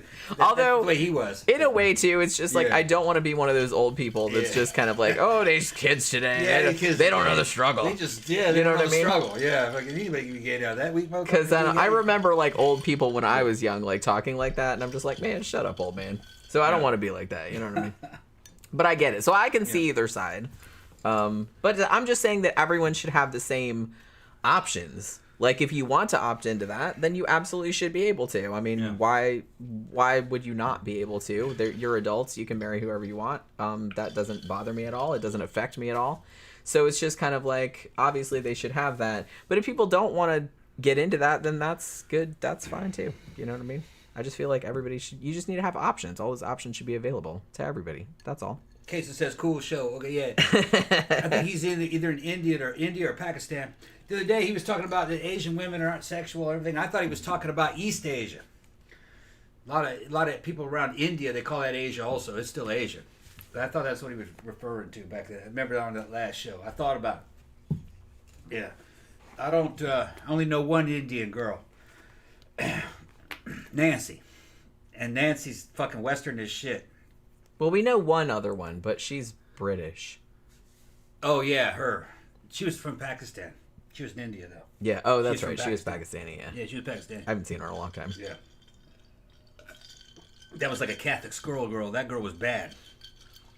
Yeah, she was just kind of one of those people that, like, that seemed like on the surface. Yeah. Like, when we were first talking to her, because we met her online, Yeah, right? met her online, and then she came over and hung out for a little while. She was a Brit, and she came over and stayed at our house, and we took her out to Escape, which was the fetish night, and, like, some other places, and, baby, that girl went buck wild. Yeah. She's like, she just took random ass dudes home. Yeah, she's like, hey, I'm gonna, we're like, okay. She liked old dudes, like in their 60s. Whatever. Yeah, she was like real into old dudes. I'm just like, okay. Yeah, see if I can dig up a picture of her. I don't know if I have it on this. It's just funny because she seemed very, from all the discussions. Prim and proper. She was like a Catholic schoolgirl. Yeah. Basically. But then, like, when you let her loose, man, she just was yeah. doing all kind of crazy shit. Yeah. Which is kind of hilarious to me. That's it. Well, I mean, that's a thing for a reason. Like, a lot of the girls are kind of like that because they're so repressed, I guess, that they kind of bust out in, like, all these fucking crazy ass ways. You know? I guess I never really felt the need to do that because I was never really repressed in any particular way. Like, you know what I mean? Like, my parents didn't do anything like that. They were like, whatever. Yeah. You want to do... So I didn't really feel the need to, like, rebel or anything. So I didn't go crazy in my teenage years because I just didn't need to. Places that are restrictive actually cause... I think they caught, like, crazier problems. people. Yeah. Yeah. Like I said, it's not like I didn't do anything, like, crazy or anything like that. But it's just, like, I wasn't... You know, I wasn't like, oh, I'm going to run away from home. I'm going to do all these drugs and I'm going to fuck all these random dudes. Or I just never felt the need to do that because I'm like, that just doesn't sound like much fun. You know, it was that kind of stuff. See, I could find a picture of her. John Smith says, seeing your necklace reminds me that Lovecraft once claimed he had no idea homosexuality was a thing until he was 30. Didn't know about it, huh? His friend Loveman, who was as out as you could be for the time, told him. H.P. Lovecraft was so sheltered, it's like not even funny. But had he not been like that, I don't think his stories would have been as good. I came across a picture of Nancy. That's Nancy right there behind me. That's me, and that's Sonia. But that was Nancy. She's from India. But grew up here. She grew up here. Let me find that other girl. I haven't seen her in a long time. Yeah, well, Nancy's still with that dude. Oh, I remember that. He used to come out every now and then, right? Yeah. Is he all right?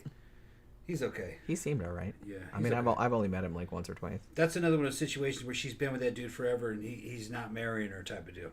Hey, now. You know the deal, but it's been going long. You know the deal, but it's been longer. I was going to say, you can't really cast throw stones in that regard. They're Christians, though. Yeah, that's true. She was from an area I am of decidedly India. not a Christian. She was from an area of India, her family was, that was Christian. And, okay. That's the Pakistani girl from England, right there. Is that the picture from Escape? Yeah, that's from Escape. I remember that's that. me, Jen, and that girl. Yeah. She was fucking wild. She's married now, though. Yeah. She's married. She remember. We took her someplace. She married a white British dude. We took her someplace, and she ended up going home with a friend of ours. Our friend John. And then came back and made fun of him. He was like, that shit was fucking horrible. It was a whole thing. I'm just like, okay. Yeah, it's fucking funny. Oh my god. That's just very... But yeah, like I said, H.P. Lovecraft, he was just like one of the most sheltered people. I mean, obviously there were probably more sheltered people than that, but he's kind of famous, so it's like you hear about it. But he just seemed... I mean, he had some issues. But I think that if he didn't have all those issues, his stories wouldn't have been the way they were because he was so weird and so fucked up that he was just coming at stuff from like a completely different perspective as the rest of us humans. So at least there's that. At least he left us all of his story. John says, rumors are true. Tom had hair. Yeah, I had hair. Yeah, Tom did have hair for a long time. Yeah. I shaved my head not that long ago, was it? Yeah, it wasn't that long ago. I shaved it a couple times, but then I let the hair grow back. Yeah. I kind of like it like that. I liked you with hair, but... That's right. Kaysen said he's Sri Lankan. Sri Lankan, yeah. It's close to India, yeah. Yeah. It's like India, but they don't poop on the street. See, there's the thing. Jenny didn't believe me about that. We were going. What are you talking about? I believe you. Jenny, we were going along the path one time, and there's this fucking damn turd in the fucking middle of the path, and I goes, "That's a human shit right there." And she's like, no, it isn't. I says, yeah, it is. And it's because in the area that we lived at, they had a whole bunch of Indian people moved there for the tech industry. And there's something about Indians, man. They just take a dump, bro. That's crazy. Yeah. Yeah. They got to go. They go. I mean, I believe you that they do that. I'm just saying I don't know if they'd be doing it in this context. But maybe they do it here, yeah. I don't know. Because you'd think that they would, like, read the room. But maybe not. It's like, oh, well, that's not really acceptable here. Maybe we shouldn't. You know what I mean? Yeah. I don't know. I don't know who it was. Yeah, Oracle said H.P. Lovecraft saw everything that wasn't Providence as unspeakably foreign, right? It's like he'd go to the next town and he'd be like, oh my God, look at all these savages. It was that bad, it seemed like. Like reading some of his letters and stuff like that. It was just, I can't imagine being that fucking... Somebody's saying he got raped in a gay club. I don't know if it's true. Oh, they took it away. Like while I was trying to read it. Yeah. Yeah, he kept talking about non-Euclidean geometry as if it was utterly inhuman science. And said, let's also remember that he wrote a story about how air conditioning was dangerous technology. Yeah, why was air conditioning dangerous technology? Well, I'm sure she's probably... air, right? Yeah, she's probably talking about cool air. Yeah, cool air. A very famous story of his where the scientist was... I mean, it was... dangerous technology. Well, it was essentially like cryogenics is what it was kind of about. Right? But the guy was keeping himself, because the dude was dead, right? He was keeping himself alive with cool air, with air conditioning. Yeah. Which, wow, that'd be awesome if that was true. Everybody in Florida would live forever, as long as your air conditioning didn't break. It's like something a person from that era who'd never had air conditioning would think. As long as you stay cool, you live forever. You'll even be alive after you die, because you won't rot. It's cool. Right. Yeah. That's what I mean. So, like I said, it's kind of like cryogenics, but yeah. They are funny to read nowadays, but just because of some of the ideas. But, I mean, there's a reason that his stories have hung around for such a long time, because he created such a great mythos and everything, but some of the stuff that he says in there is just... Yeah, I had hair, and my hair is still dark, it's black. I have some gray in it. My beard is almost totally white, though. I dye all this. And then... if I were to let it grow out, it would be thin here. Probably. That's why I didn't like it. When it was long, I still was kind of thin here. Well, yeah, you had that, like, as long as I've known you. Yeah, it was always... And when I was a kid, it was still kind of thin there. Yeah. So... hair wasn't kind of a fucking sustainable look. I could do it up until my 40s. Start getting into your 50s. The quality of your hair isn't that good. And then you start getting involved with life extension type hormone therapies and fucking shit like steroids. You're probably going to lose your hair anyway. So it's best to just shave it. But it's okay, because if you get jacked dudes look good bald. So wimpy dudes don't look good bald. Jacked dudes look good real bald. Yeah. Most of the dudes that you're looking at in the movies that are jacked are fucking bald, if you pay attention to it. Some of them they put wigs on them for the movie, but I think the only dude that's jacked that isn't bald would be Jason Momoa, but he's young, and he's a Pacific Islander. They might have some real strong genes when it comes to hair retention. I don't know. Some races of people don't lose their hair as easily. And if you got money, you can get implants and extensions and stuff. But Caucasians have very small hair follicles and very fine hair, and we're more apt to lose it. We're kind of lame in that department. Right. Well, no, that shit is beautiful as shit when you're young. Women keep it their whole lives, pretty much, but the men are going to lose it. The weird thing about my hair is that every time I brush it, like, tons of it come out, but it never seems to get any thinner. That's because it's replacing. She got thick fucking hair.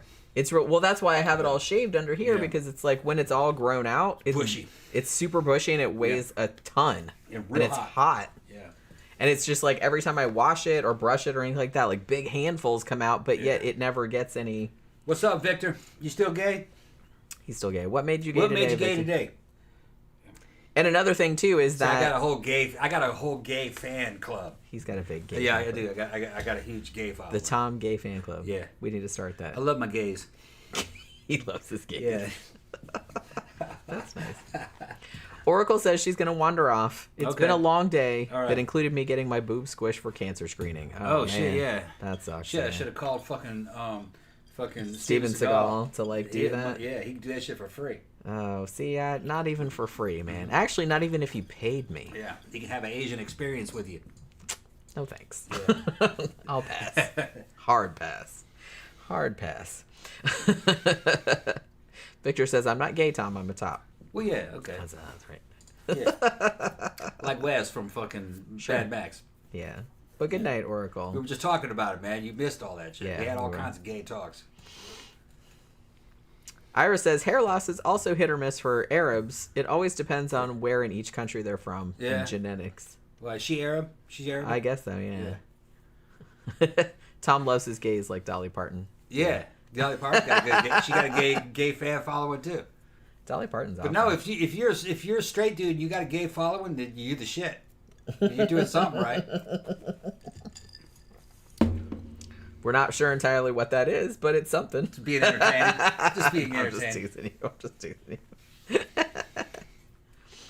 But yeah, Burt Reynolds probably had a good gay following too. I imagine, just on that mustache alone.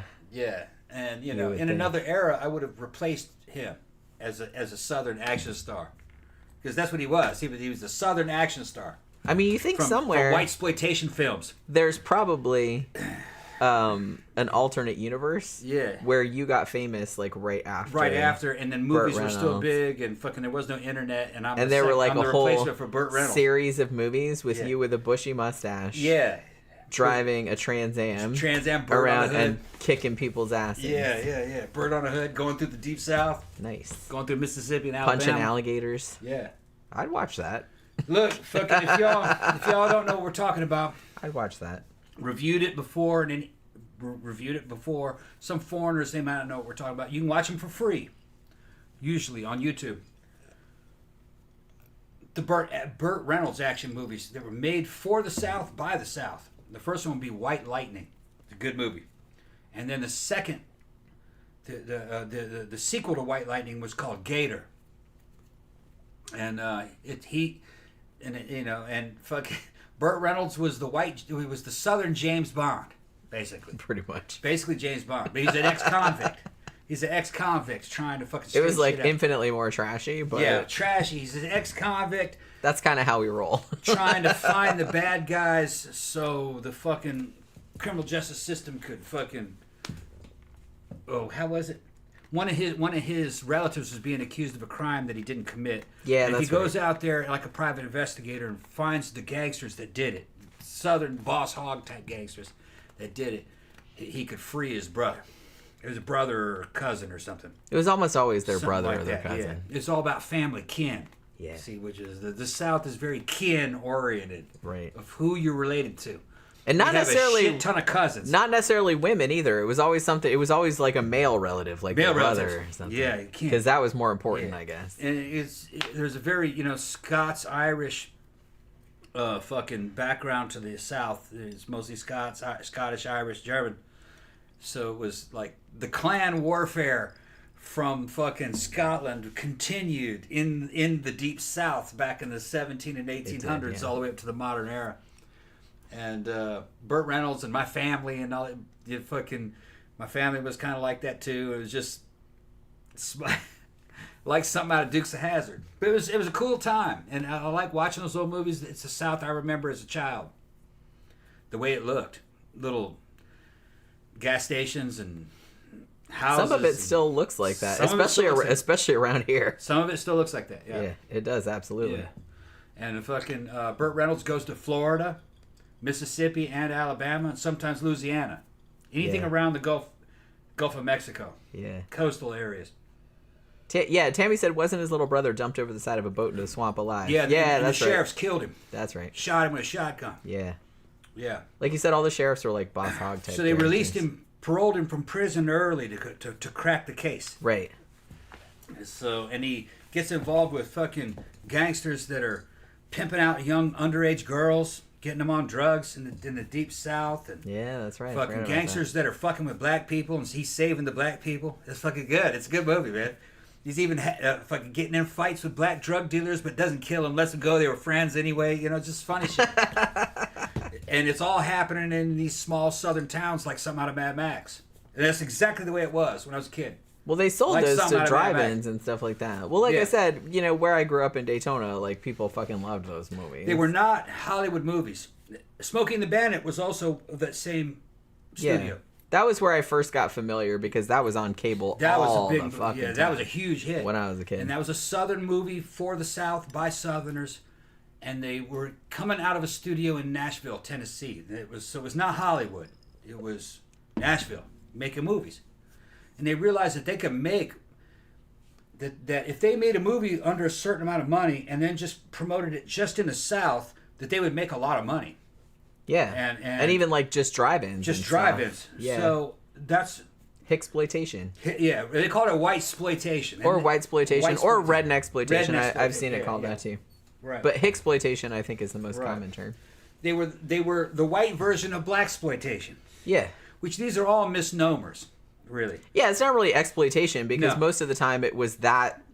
It was those people making movies for black people. For the audience. They're like, we want to make movies that like I would want to see. Right. That's what they were doing. It was the media calling it exploitation. Yeah, and it's funny. It's kind of a funny. I do admit, because I even used the term witchsploitation earlier on because of like because of like, you know, Witchfinder General and Mark of the Devil and stuff like that. Yeah. And there was nunsploitation, Nazi-sploitation. Yeah. There was everything exploitation. For blaxploitation was Rudy Ray Moore. Yeah.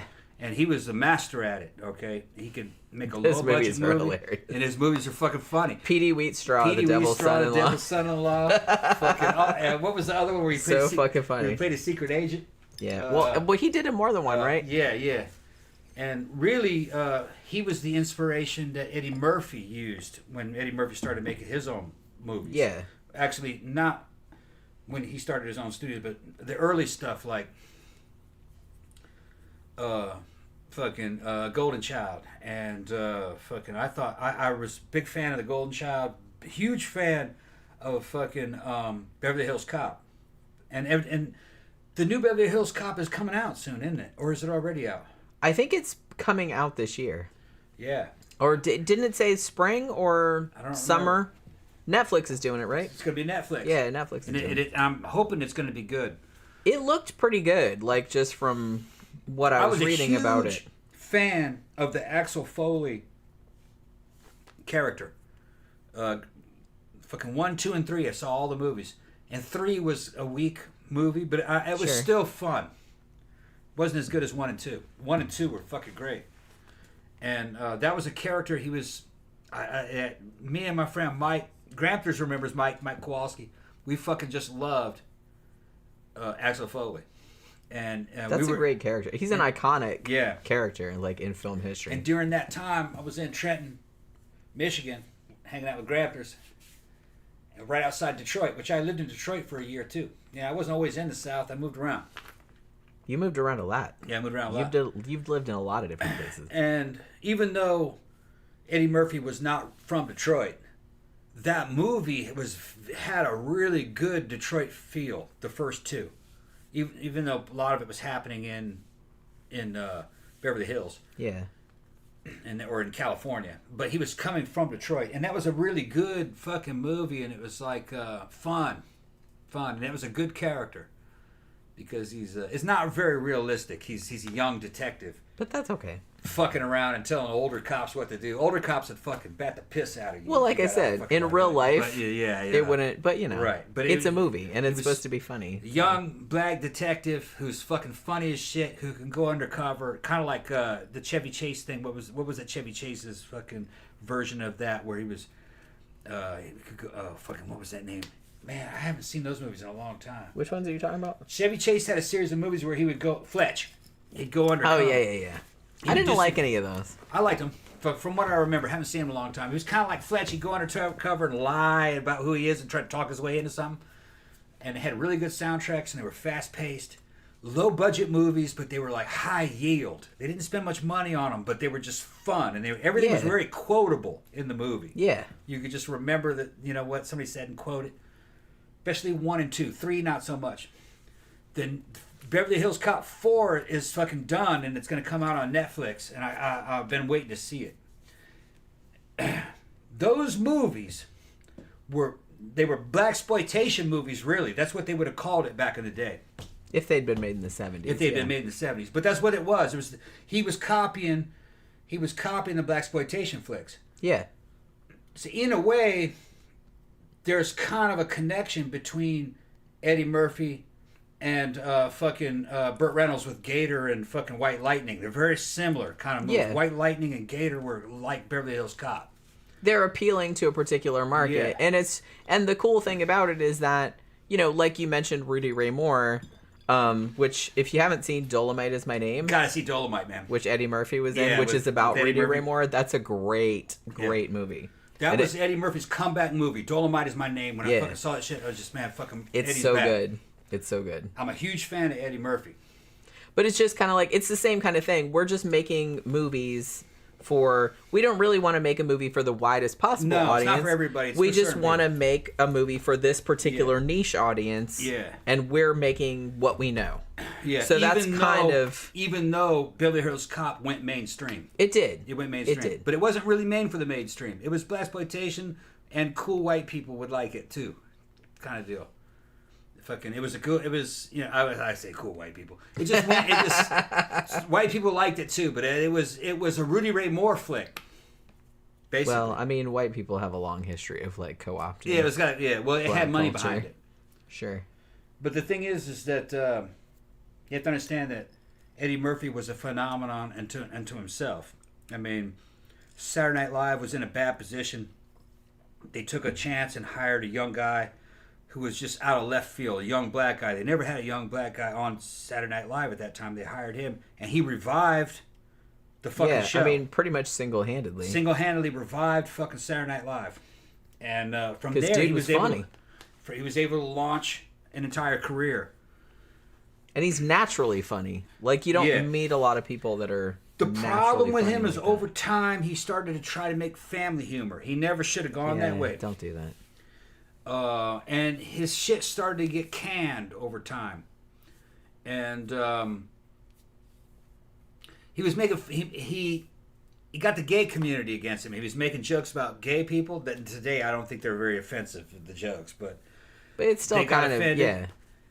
And then it came out that he had a foot fetish with a transsexual prostitute that was a friend of his. So then people were like, "Well, they're like, wait a minute, aren't you using that?" But the thing is that you read into it in the first place. Eddie was just having fun, and he had a friend who was a transsexual prostitute who had cute feet.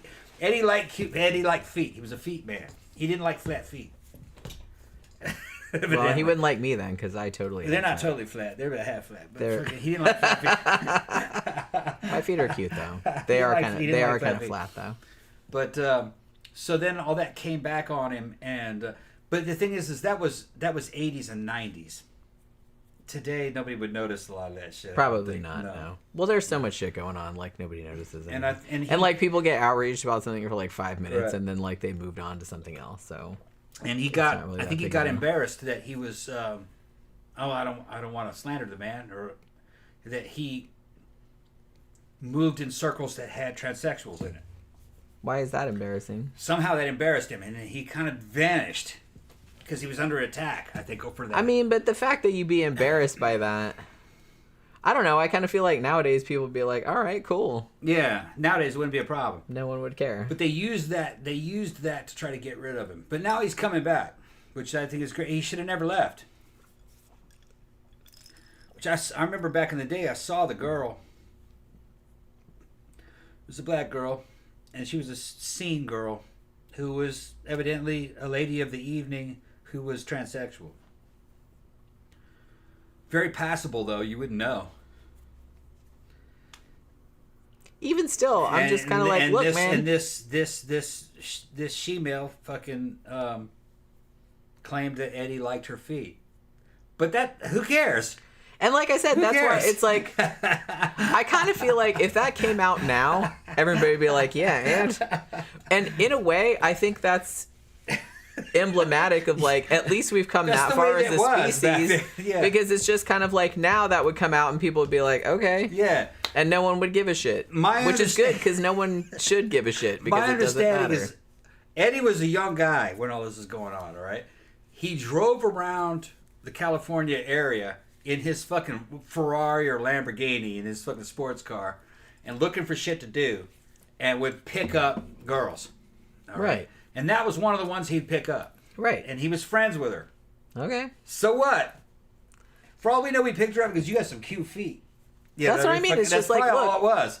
And then let's go do some shit. Let's go to the club or whatever. You know, I don't understand. What's the problem? Let's go to the club. I don't understand. I don't understand the problem. But they made that big deal out of it. Like I said, it's just kind of like, and Devorah points out, Hugh Grant had a really big scandal in the 90s. Yeah, I remember that too. Yeah, with that black chick. Right, and it's just kind of like, and the dumb thing about it is that, like I said, nowadays that would not even register. It'd be like, oh, okay, that's interesting for 5 seconds, and it's like, who cares? It's like they're not hurting anybody. It's like it would be different if somebody came out. It's like, oh my god, they're a fucking serial killer, or they're a child molester, or something like that. Movie stars did not live normal lives. But it's like, oh look, they picked up a prostitute that was a transsexual and like was into feet stuff, and I'm just like, so? Well, even that sounds kind of naughty. Fucking, it's not though. Here's the I'm like, as long as everyone's consent. Celebrities. Was he cheating on somebody? That's fucked up. But even so, everyone's adults. He wasn't cheating on anybody. That's what I mean. So everyone's adults. So I don't celebrities, in Hollywood celebrities in that era did not live the lives of normal adults. They didn't live 9-to-5 jobs. Of course not. They had fucking badass houses and cars and all this status, and they would work on set for a while, and they'd come back and they'd fucking enjoy the riches and fucking drive around. Because they'd work on a movie for a couple months or something, and then they'd have all this money, and then like they wouldn't work on another movie. Go to clubs, and they were going to all the different kind of clubs. They were partying all the time, and you're going to run into the people. You're going to run into the ladies of the evening. It's going to happen in the California area, in the Hollywood area, and that's just one of the, because they're in the scene, and he did just some scenester that he met, and fucking then they used that to attack him, and he vanished after that. Which, like I said, I don't even think that would register as a scandal nowadays. Because no one would care. Because you're not hurting anybody. Right. I wouldn't have done that. But he had vanished, and I wouldn't have. I would have just continued on like nothing fucking happened, or I would have just dove straight into it and said, yeah, I did that. Honestly, I think, like, because somebody mentioned Hugh Grant, I think Hugh Grant handled it a little bit better, because he basically, from what I remember, because it was a long time ago, but he basically just like owned up to it and kind of leaned into it and just made a joke about it. You know what I mean? And I think that was the best. And I don't think he lost any work over the long term, because he had basically was like, yep, I did that shit. Yeah. And just like made a joke about it. And I think that's the best way to go about it. Just diffuse it. Now, John Smith said that originally Beverly Hills Cop was going to be a Stallone film. Yeah, not really. Well, I'm going to go get another. From my understanding, it wasn't. It was going to be a cop film, and Stallone got involved. And he says he's looking at the script. He goes, yeah, I like the script, but we need to change this and that. I want you to call me Cobretti, and it's going to be, and I'm going to chase this guy. And they went, and they told Stallone, like, no, that's not the story. But somebody else was involved in that transaction, said, yeah, you know what, Stallone, that's a good idea. Let's make that movie. I'm going to make that movie with you. And it was, fucking, what was the name of the movie? Fucking, now, I'm fucking drunk and I can't remember the name of the movie.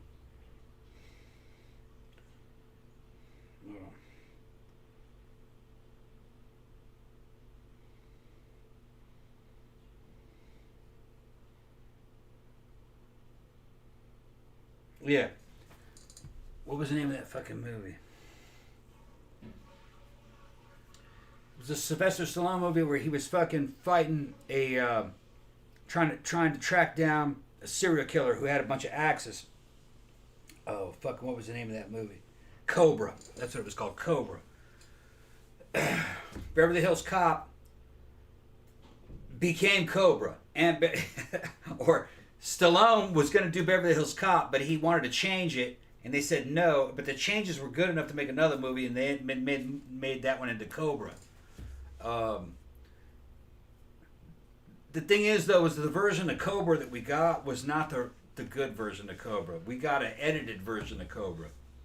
A bunch of other shit was supposed to happen in it, and they filmed it, from what I remember, but they weren't able to fucking get an R rating later on, I think that now they might have different cuts of it, like director's cuts of Cobra that are closer to what Sylvester Stallone wanted to make. And they're supposed to be better, but I don't know. I haven't seen it. I haven't seen Cobra in a long time, but I have seen clips from Cobra recently, and I'm looking at that bitch, and I go, that's like something out of the Expendables. A lot of that. I wonder if we should do a review of that. I haven't seen that in years and years. There's two years. versions of Cobra. Yeah, I know, but I haven't seen it in like ages and Yeah. ages. Yeah, Cobra. Danny says it's fucked up that Stallone never did any horror films. I mean, he probably should have. And the thing about Stallone is that, and I think somebody pointed this out earlier, is that he's actually a really good actor. Which I think people realized, like back in Rocky and everything like that, which he also wrote the screenplay for. So, in that sense, and we've talked about this before, I think he's a lot more talented than somebody like Arnold Schwarzenegger. But Arnold Schwarzenegger actually surprised me in more recent movies, like Maggie, the zombie movie, that he could actually act when he wanted to, instead of just being a character. You know what I mean? So now that he's older and doesn't have the same, I guess, like persona anymore, like caricature of himself, like he actually can play a real person without his image getting in the way of that, I suppose. So Kason Lee said, I think Stallone is a great actor. Yeah, but he wasted his talent on those Rambo act super macho movies. I like the first Rambo a lot. The novel is also really good too. I've also read the novel, but yeah, after that it just became kind of like a like an adolescent power fantasy, which like sometimes I don't mind those kind of movies. Like sometimes I'm in the mood for those and they're kind of fun. And it's just, you want to see a bunch of just people getting their heads shot off and stuff, and I'm kind of into that. But like, yeah, when he's in a movie that has an actual story, he's actually really good. I still want to show Tom Copland because I think he'd really like it. Yeah, I haven't seen Copland yet. Copland is actually really good. Yeah. I saw it in the theater. It's fantastic. I'm gonna do some more. I don't have Cobra. I'm gonna do some research on Cobra now that he mentioned it, because I want to get. Oh yeah, Tammy just mentioned Copland. Yeah, Tom has not seen it. I've seen it. I've heard that they kind of have a restored version of Cobra. Yeah. Because the version that they originally wanted back then, they couldn't get the R rating. But you could probably get an R rating now. But it was evidently going to be an X rating the way they originally wanted it. Too much violence. Although, that's kind of the thing, though, because sometimes... I was thinking about this, like I said, because I'm working on a video about Mark of the Devil, which in 1970, when they submitted it to the BBFC, the British Board of Film Censors, they cut out 24 minutes of Mark of the Devil because they were like, well, we can't even pass this because everything we have to cut out, it wouldn't be a movie left anymore. But they eventually cut 24 minutes out and said, okay. But the thing about it is that stuff that was seen as really hardcore back then, people can watch it now and be like, what was the fuss all about? You know what I mean? Because I've seen shit that people were like, oh my God, this was the worst of the worst. Like back, and I grew up in that era, in the 70s and 80s. But you see stuff from back then that was on the video nasties list, or people were like, oh my God, this is causing the downfall of civilization or whatever. And you see it now and it's like nothing. Wasn't a big deal. I mean, I've seen like way worse shit. People piss and moan about horror movies nowadays, but horror movies nowadays are a lot more brittle than they used to be. A lot more. Cason's talking about Stallone, how good Stallone was. And these ultra macho movies that he was doing. The reason why, okay, I grew up in a different era, and I'm a lot older than you. There was basically a war going on between Sylvester Stallone and Arnold Schwarzenegger. Yeah. All right. About who was making the better flicks. You know what I mean? These are the macho flicks. And they both had their own skills that they were bringing to the table. They were bringing two totally different products to the table. And that arms race that was going on between the two was fucking great to grow up in that. This is in a time before social media. You're seeing the shit in the movie theaters. That's it, And on television, they're fucking slandering each other on talk shows. It's like they're sending one salvo out, and then it's like, wait till my next movie comes out, motherfucker. You'll see. It's fun. Looking back on it, Stallone won. And the reason why Stallone won is that he could act. And he could write. He could write. He was actually a real artiste. Not to say anything bad about fucking Arnold's movies. Arnold did some fucking badass flicks. Arnold brought the Arnold energy. That's what he did. Yeah. That's I almost feel like you can't really compare them. They're not comparable. They're coming at it from two different angles. Yeah. So. And what made Stallone movies good is that he could do a lot of machismo on screen, but then could be sensitive. Yeah, he wasn't afraid to be vulnerable. Yeah. If you see the original cut, you look at Rambo. At the end of Rambo 1, he's crying and talking about how he was how his buddies got killed in Vietnam. Yeah. The Shoeshine Boy story. And he's crying. Yeah. About how he was lied to and mistreated by the system. And that's what really fucking sold that movie. That's what made that movie a legend. Well, and nobody would argue that made him less macho. No, it made which I think was kind of brilliant about that movie. I really liked the first Rambo. Yeah, it's all macho shit, but then in the end you realize he's a man. Yeah, he's a regular person. He's a person, right? So there was a different depth. If you ask me, I mean, and I even like the Expendables. The Expendables 4 evidently was so bad I didn't even watch it. It was just a cash grab. Stallone wasn't really even involved in it, really. He was only in half of it. I really liked the Expendables series, but his best work was Demolition Man. I liked that movie, Demolition Man. Very fucking undersold movie. And Wesley Snipes fucking kills it in Demolition Man. Yeah, he's great in that movie. And I love Wesley Snipes, actually. Right. And it's very... And you watch that movie today, and you go, that's fucking... It's a very kind of like anti-fucking...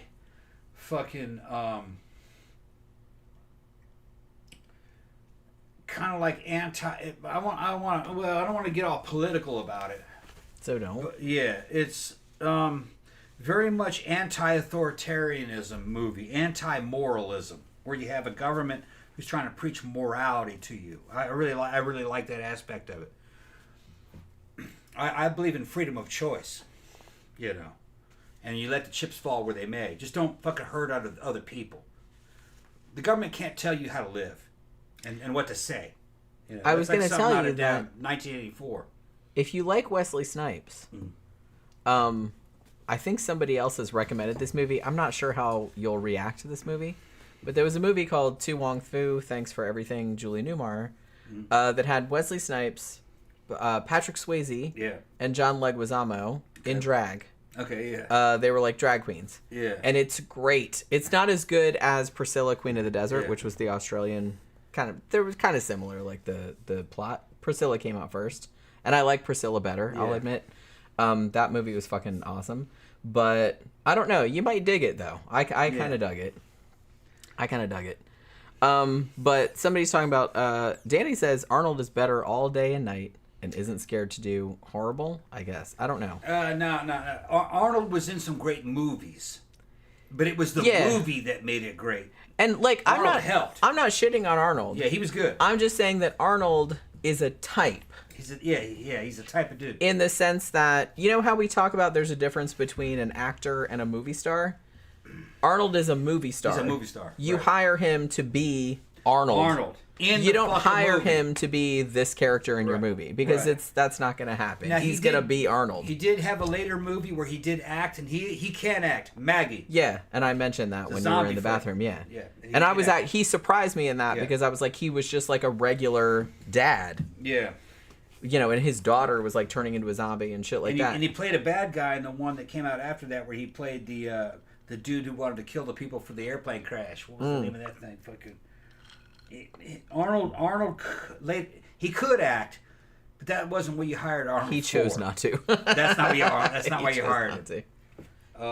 And like I said, there's room for both things. Like we've talked about, like I know I shit on Tom Cruise a lot, but it's like you hire Tom Cruise to be Tom Cruise. You don't hire him to be this character in your movie.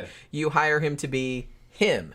Yeah. He's a movie star. He's not an actor. An actor is somebody that takes on different roles and dissolves into those roles so you believe that they're the person that they're portraying. If it's a movie star, you're just going there to watch that person being in whatever they're being. Some guys are going to want to fight about what Arnold's best movie is. So they say it's Terminator 1 or 2 or Predator. I think it's Predator.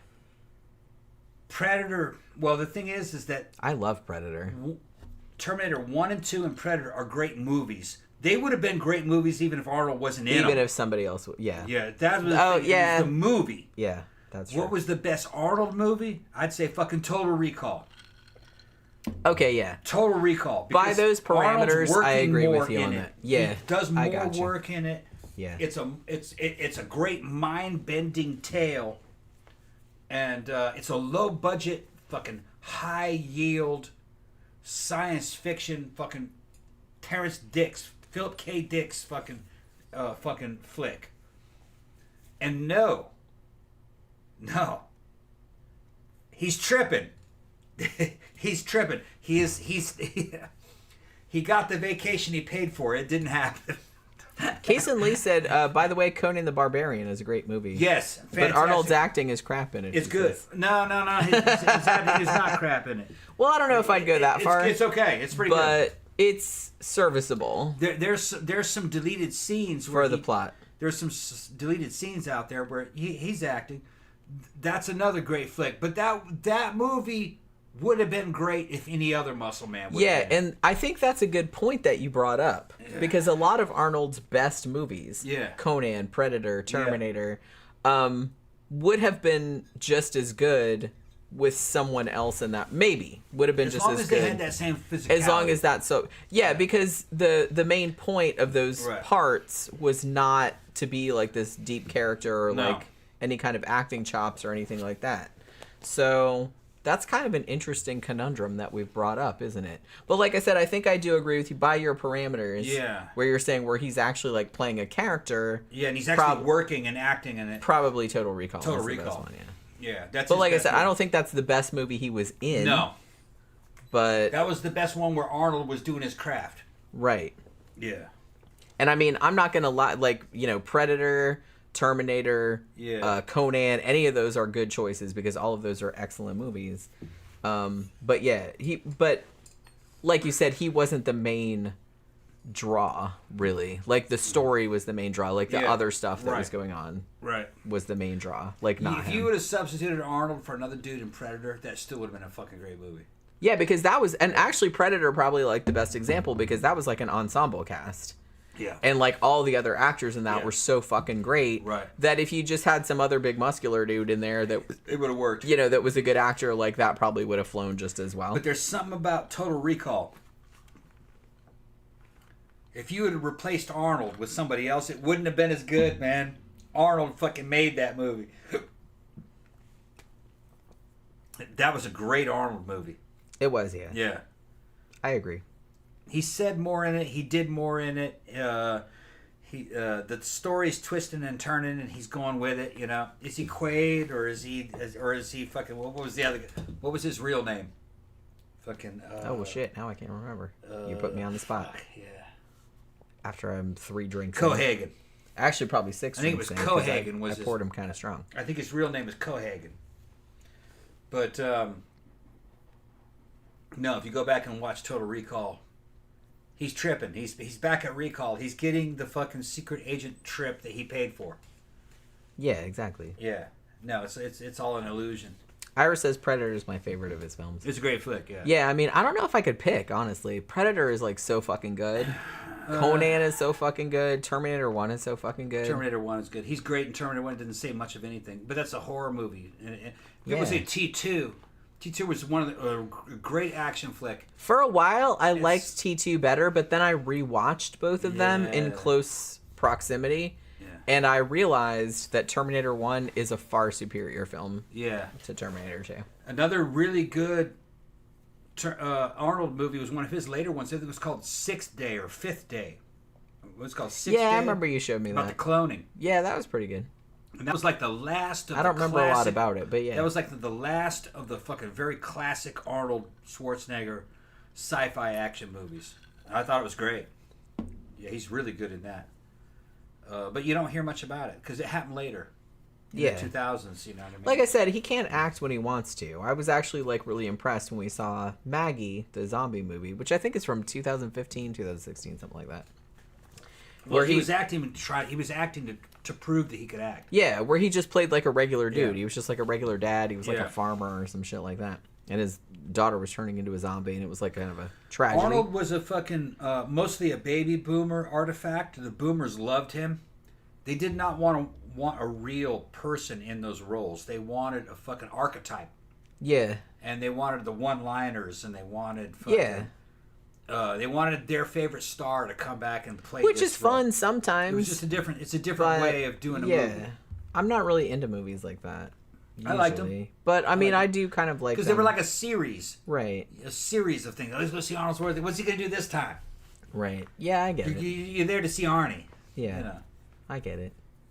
Danny says, seeing Stallone's piece in his adult film, which was called The Italian Stallion. Made him less macho. I haven't seen it. 6 inches tops. And he was so embarrassed that he lied and said it was a stunt actor. Yeah, really? I'm going to have to look up that story. Right. I haven't, you know what? I've heard that he was in an adult film, which is, like I said, called The Italian Stallion. I got to check it out. But I never watched it because I never really felt compelled to. But, women don't have that kind of curiosity. Nah. Oh, dudes would. Like, well, am I bigger than you? Yeah. I know y'all would. Yeah. Because y'all just kind of like, well, anything having to do with dicks or anything, well, I need to investigate that situation. But it's like women are just kind of like, meh, don't care. I don't really care enough to look that up. I don't care. But I don't know. I'm kind of curious just because I like him as an actor, but I don't know if I'd sit through the whole thing, though, because it'd probably be like really cringy. But, I mean, 6 inches, that's average, right? Don't hate on the dude too much. But yeah, I mean, like, male porn stars generally, you have to be like a little bit larger than that. I'm just saying.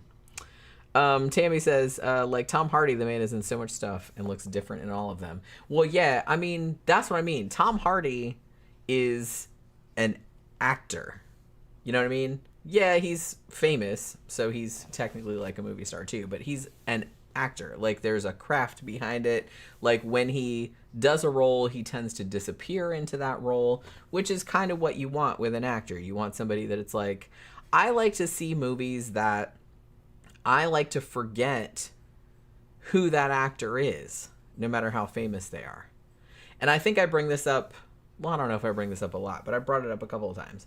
I think the most, one of the biggest examples of that, where it was like a really famous actor that I forgot that it was an actor, was in Monster. Charlize Theron playing Aileen Wuornos.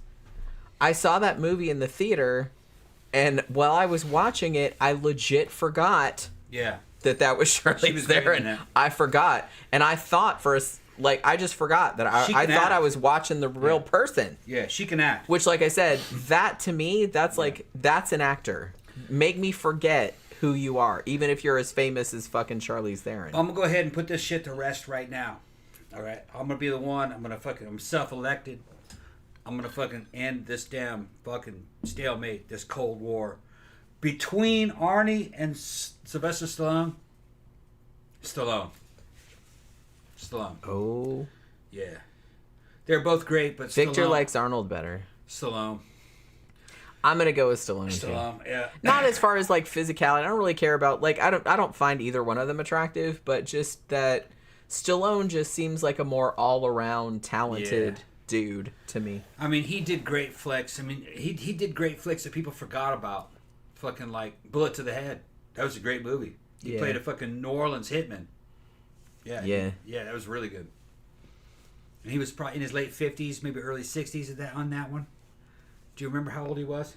No, I don't remember. He was jacked. He looked fucking great. He looked good. And he was, and I think he had something to do with the writing and producing of that movie. And it was a whitesploitation movie. Like something fucking, well, I don't know if Burt Reynolds would have been in something like that, but a Burt Reynolds type whitesploitation movie. Right. Fucking Southern gangster movie. Yeah. Pretty good. I liked it. I got it on Blu-ray. I want to see that one again. Actually, I will say though that Burt Reynolds, like as much as I loved him in all those like hicksploitation movies that he was in, I think my favorite role that he did was in Boogie Nights. Yeah, he's good. That was like his comeback. And that was fucking epic. Yeah, it was so good. And it's just like, I loved that they cast him in that. And it was just like fucking brilliant casting. And he just like killed it. He killed it in that movie. I love that movie, by the way. Sharky's Machine was good. Yeah, that's also a good flick. He was in a lot of good movies back in the day. People forget. I don't think people like talk about him much nowadays. But he was fucking huge in the 70s and the early 80s. Sharky's Machine was him as a detective with a group of fucking other detectives in the 80s. I believe it was early 80s. In Atlanta, tracking down a fucking killer, and it was good, real good, and it had a paranormal angle to it where his partner, who was this black dude, thought that maybe you could make yourself invisible, and he does evidently make himself invisible. I wish I could do that. Fucking by willing. I still keep hoping. And the dude didn't kill him because he couldn't see him. He's like, fucking yes, and it was kind of like a paranormal angle, which is fucking great because Southern Gothic has a paranormal angle. It's part of our culture to have that because of, it's like maybe that shit would work if you believe it hard enough. Yeah, if you believe something hard enough. Maybe I can move some shit with the Force. You know what I mean? Yeah. Or you can like make people not see you. Yeah. We still keep hoping. There's a strong Baptist fucking influence, a strong Southern Baptist influence, which is kind of like mind over matter. Sure. You know, yeah. You there is like a very strong strain of that. Of that in it, yeah. I wanted to say too, like along these same lines, which is kind of related. I just rewatched the Chuck Norris film Silent Rage. And I rewatched it because it was on RiffTrax. I was very excited because it came up on, I think it was Amazon Prime. And I was just like, ooh, RiffTrax just added Silent Rage. Yeah. And it's just like, I remember this being like a pretty okay Chuck Norris movie. Because if you don't know, my ex-husband was a Chuck Norris fan. Yeah. Who you wouldn't think. I mean, he was a British dude. Yeah. He was a Welsh dude. Yeah. He was super into Chuck Norris. He was into martial arts and stuff, but not like, he wasn't super jacked or anything like that. Like, he was in good shape, but he wasn't like that. You know what I mean? So he was super, super into Chuck Norris movies. So over the course of our 14-year marriage, I watched pretty much every Chuck Norris movie. And this is not really my thing, gonna say. A lot of them I really did not like. But back in the day, when I watched Silent Rage, because there's a serial killer in it that's kind of supernatural, I was kind of like, okay, well, this is kind of like a horror movie. So it was kind of, that was the one that I liked the best, I guess. So when I saw that RiffTrax had done it, I was kind of like, oh my God, this is like kismet. This is like the perfect thing. So I watched it the other night, and I was like, wow, this movie blows. It's so bad. It's so bad. I don't think it's the worst Chuck Norris movie. But, I mean, that's kind of a low bar, suppose. My problem with Chuck Norris movies goes back to the 80s. And there were sex scenes in this, and it made me so uncomfortable. I remember, like, 85, 86, 87. Oh. Chuck Norris movies were boring. That was the problem with them, is that they were boring. He's not very charismatic. I don't really understand, like, how he got so famous in retrospect. Because watching his movies now, and like I said, I had to watch all of them under duress. Not under duress, but just because he's like, oh, it's Chuck Norris, and it's like, we got to watch this. And I'm just like, do we really have to? There's nothing to that guy. Yes, we have to. So we watched it, and I'm just kind of like, oh, okay, that was fine. But, like, I remember Silent Rage being, like, the best of the ones that I had to watch that I didn't really want to watch. So I was like, oh, that one was pretty okay. There was a serial killer, and it was kind of like a horror movie. Somebody got axe murdered. I'm into that. So it's just kind of like, so rewatching it after all these years, but with, thank God, like the added thing of like RiffTrax making fucking jokes about it, it was much better in that context. But like watching it, I was like, wow, this is bad. It's a bad movie. It's bad. Yeah, they're boring. What the fuck was? Well, yeah, and here's the thing. And they put bad movies can be very fun to watch. Yeah, but like his are not. Well, the thing about it, I mean, they're fun in the way that Chuck Norris in this movie Because I was just kind of like, bro, was it in his contract to be shirtless in every fucking scene? Because what the hell is going on right now? Yeah, there's nothing really to see that motherfucker. Right, and it's just I go shirtless and I fucking blow him out of the water. And he was just like on his phone next to me. And I'm just like, oh my God, Chuck, put a shirt on. Please put a shirt on. Why is it put a shirt on. Please put a shirt on. Why? And it's just like, there's this whole plot point where there's this woman, I don't even remember what the context was, but they reconnect. Like, he dated her a long time ago and dumped her or something. And then, like, she's on the new investigation with the serial killer, and so they reconnect. And she's just like, oh, I just love you so much, I couldn't stay away, and blah, blah, blah. And so, like, every time she comes to the house, she's like, oh, we have to get back together. And he's kind of acting all, like, aloof about it, and I was just like, oh my God, I just want to throw up right now. And then it's like, but every single scene, his shirt is unbuttoned or he has a shirt off for some reason, and I'm just kind of like, can we please just stop this right now, because I think I'm gonna heave. It's just like, not like, what, why? And it's just like, and he's just so stiff, and so he's like a charisma vacuum. There is just you know what I mean? It's just kind of like, there's like charisma out here, and it's just being sucked into a black hole. There's just like nothing, and it's like, I don't get it. Yeah. He's just like, every time he talks, I'm just like, I just want to like smack him in the fuck. I just want to punch him in the taint every single time. Maybe that's just me. But it's just like, just rewatching it again. He destroyed the Expendables 2, from what I remember. Why? He's in a movie that he's in.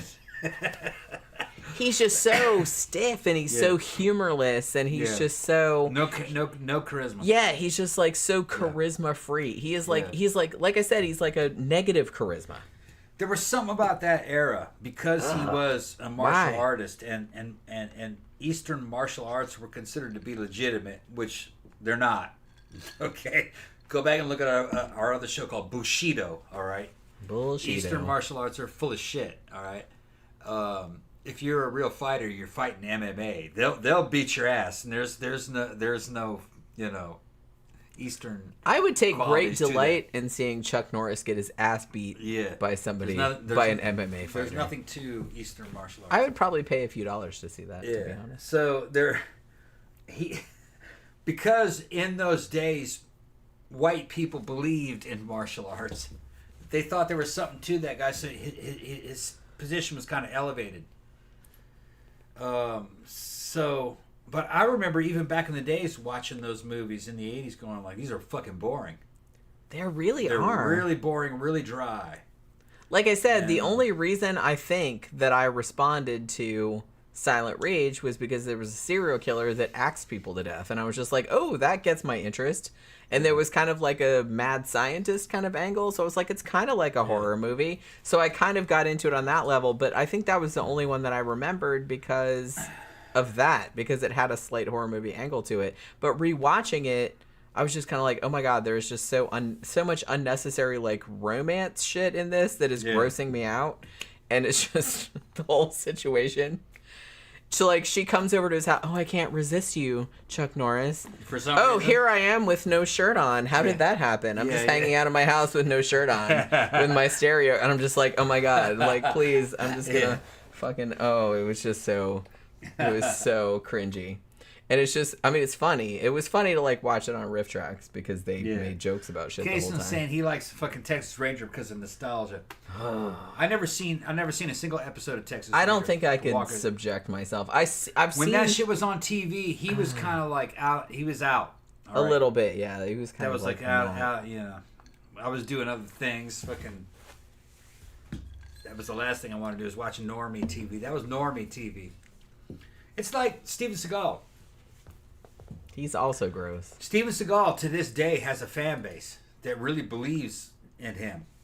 Steven Seagal was he was a fraud. Yeah. He's a fraud. He did know Aikido, but Aikido was not really I mean, if it came down to a fight, I mean, Chuck Norris would kick Steven Seagal's ass. But both of them are disgusting. Yeah, and they would both get their asses kicked by a fucking modern MMA fighter.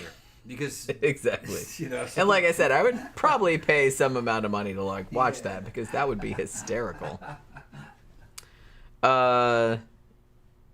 Mole FC says Octagon is his best film. I do remember liking The Octagon. I will admit that.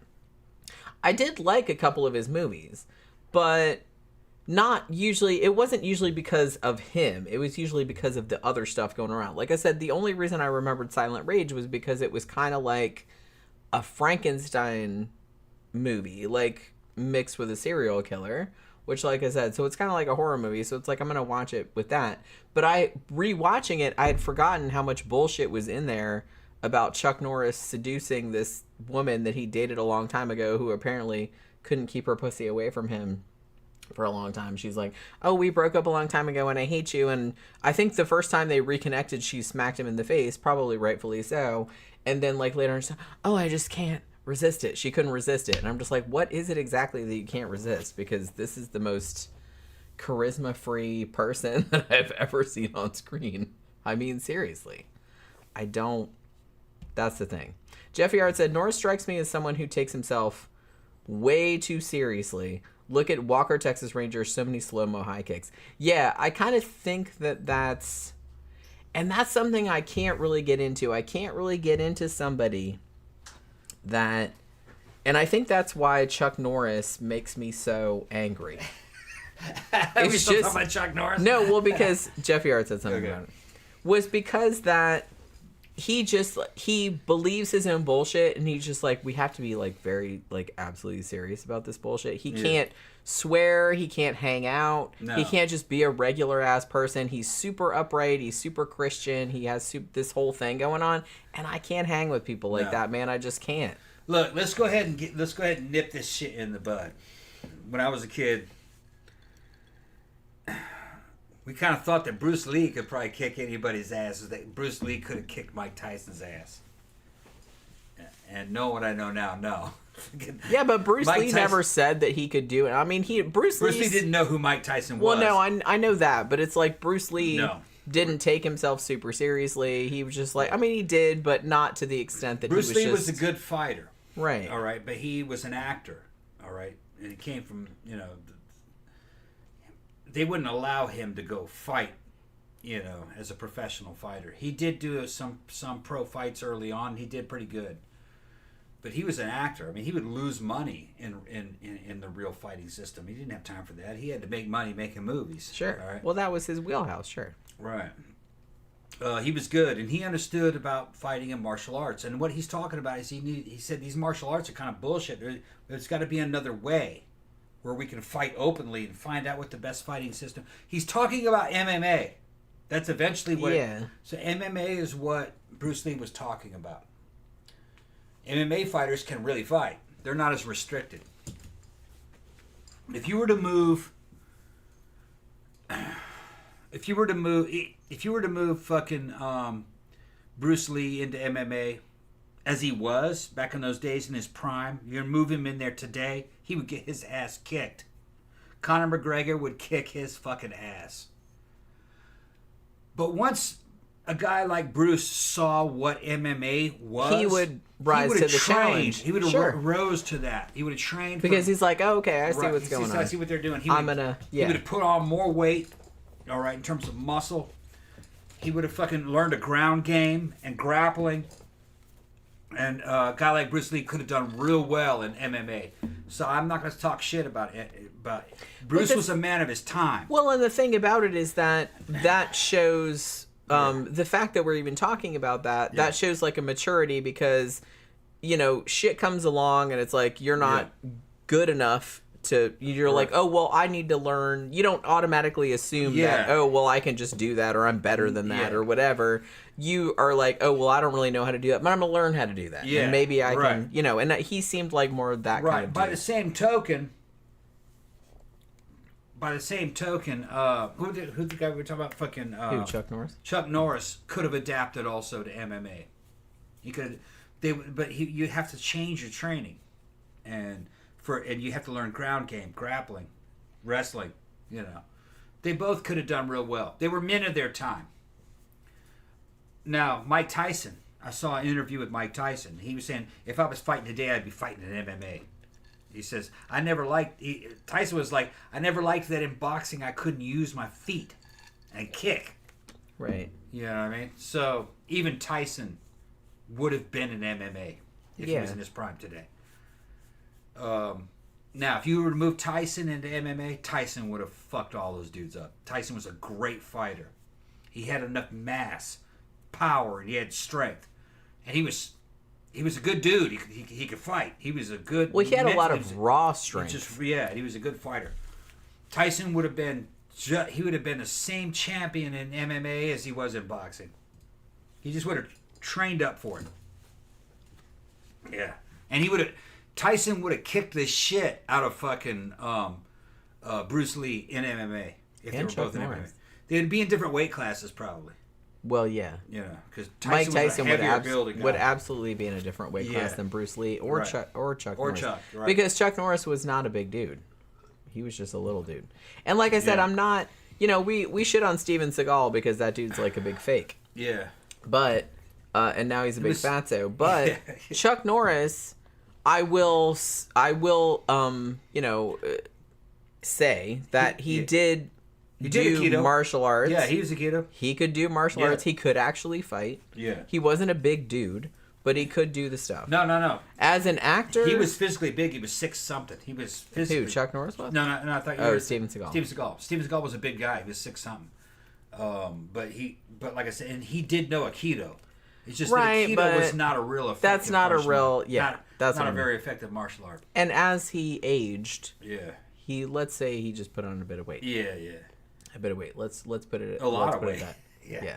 I mean, I didn't say that. He didn't have lifelong discipline. Right. But I was talking about Chuck Norris. Like, Chuck Norris, he did actually fight. Yeah. Like, in martial arts, and he could... But he wasn't a big dude. No. But as an actor... Not great. Like I said, he had, like, negative charisma. I'm not entirely sure how he became as big a star as he did, considering... White people liked him. I mean, that just... honestly, that just kind of, like, makes me want to cast aspersions on white people in general, because why are you making people like this famous? No, why are you making people like this famous? He was the white one, and that's what they... And he was Christian. So that was part of it. Right, but it's just, my God. Out of the two in terms of acting, fucking Bruce Lee was superior actor. I mean, he had a lot of charisma. By quite a wide margin. Bruce Lee had a lot of charisma. Bruce Lee had charisma. Wanted to watch him. Bruce Lee was sexy. Yes. He was sexy. And, yes. Yeah, so, He wasn't trying to be sexy. He just was. Right. He was a sexy actor. Like you said. Girls liked him. He was charismatic. You're right, yeah. Like, when he was on the screen, he didn't have to do anything, like, specifically sexy or anything like that, but he was magnetic. Yeah. Well, Chuck Norris had none of that. I saw interviews of white girls that grew up watching the Green Hornet, and they were saying they were trying to make Green Hornet the fucking star of the show, and a lot of fucking white girls were looking at Bruce Lee going, no, that guy... Kato, I get it. Kato's pretty cute. Yeah, I get it. He's doing a lot of the fighting. Oh, I get it. So, Bruce Lee was sexy. Fucking, and, fucking women liked him. He had a lot more charisma. Go look at some old interviews of fucking him on talk shows. Bruce Lee was a powerful personality. And and you sit here today. I would talk with Bruce. If I could go back in time, I would be chilling with Bruce and fucking talking about fucking like a cool training, dude, actually. Physical training and fucking what makes you this and that and warriors. He put a lot of thought into it. Yeah. He took it very seriously. Philosophy. But he wasn't self-serious. And like I said, he had a lot of charisma, which I think came across on the screen. And time proved Bruce Lee to be correct. Bruce Lee was saying we need a new form of fighting that is not so restrictive, that is about real fighting in a ring. That went in two directions. Some dudes took that down into the Kumite fucking, what was the name? What was that dude's name? Jean-Claude Van Damme? No, yeah, Jean-Claude Van Damme. He was, what was it? Bloodsport. In the Bloodsport fucking... Frank Dux and all those fakes. Or Ducks. Yeah, Frank Duck. I'm gonna call it Ducks. If you want to make him mad. Yeah, it went to Duck's direction, which is alive? fucking bullshit. All right, or the MMA. But before MMA, it was called Ultimate Fighting, and then that became MMA. Yeah. So Bruce Lee was correct. There was another form of martial arts coming. So he is heralding the change and the coming change in fucking in the what do you call it? In the paradigm of fighting. Yeah. So he knew something was coming. Well, you could tell that he was passionate about it. Right, yeah. He cared a lot about it. And I think that came across in his movie performances. Yeah. And I think people picked up on that. Like I said, so, Bruce Lee was obviously a lot more charismatic, a lot more sexy character than somebody like Chuck Norris, who is not sexy at all. No. Bruce Lee was he's even less sexy than Steven Seagal, and that's really saying something. They were very fucking wooden. They were very sexless individuals. I'm gonna go ahead and say that Bruce Lee was the grandfather of MMA. He foresaw it. Yeah. The great grandfather of MMA would have been fucking.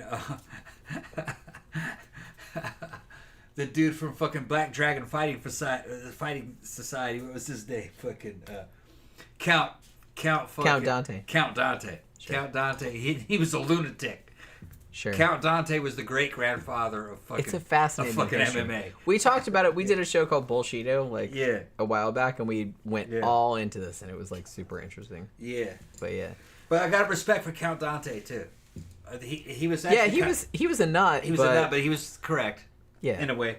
Kind of. Yeah. Well, sometimes that happens. Yeah. Crazy people are sometimes right about that. He saw that a new fighting form was coming. That fucking the karate and taekwondo as given to white people in the United States in the 1960s wasn't good enough. That there's another way that's more like real fighting. Boxing wasn't real fighting because you couldn't use your feet. Yeah. There was rules. A kind of fighting that didn't have rules like that. Yeah, you could just beat the shit out of Where you could just beat the shit out of somebody.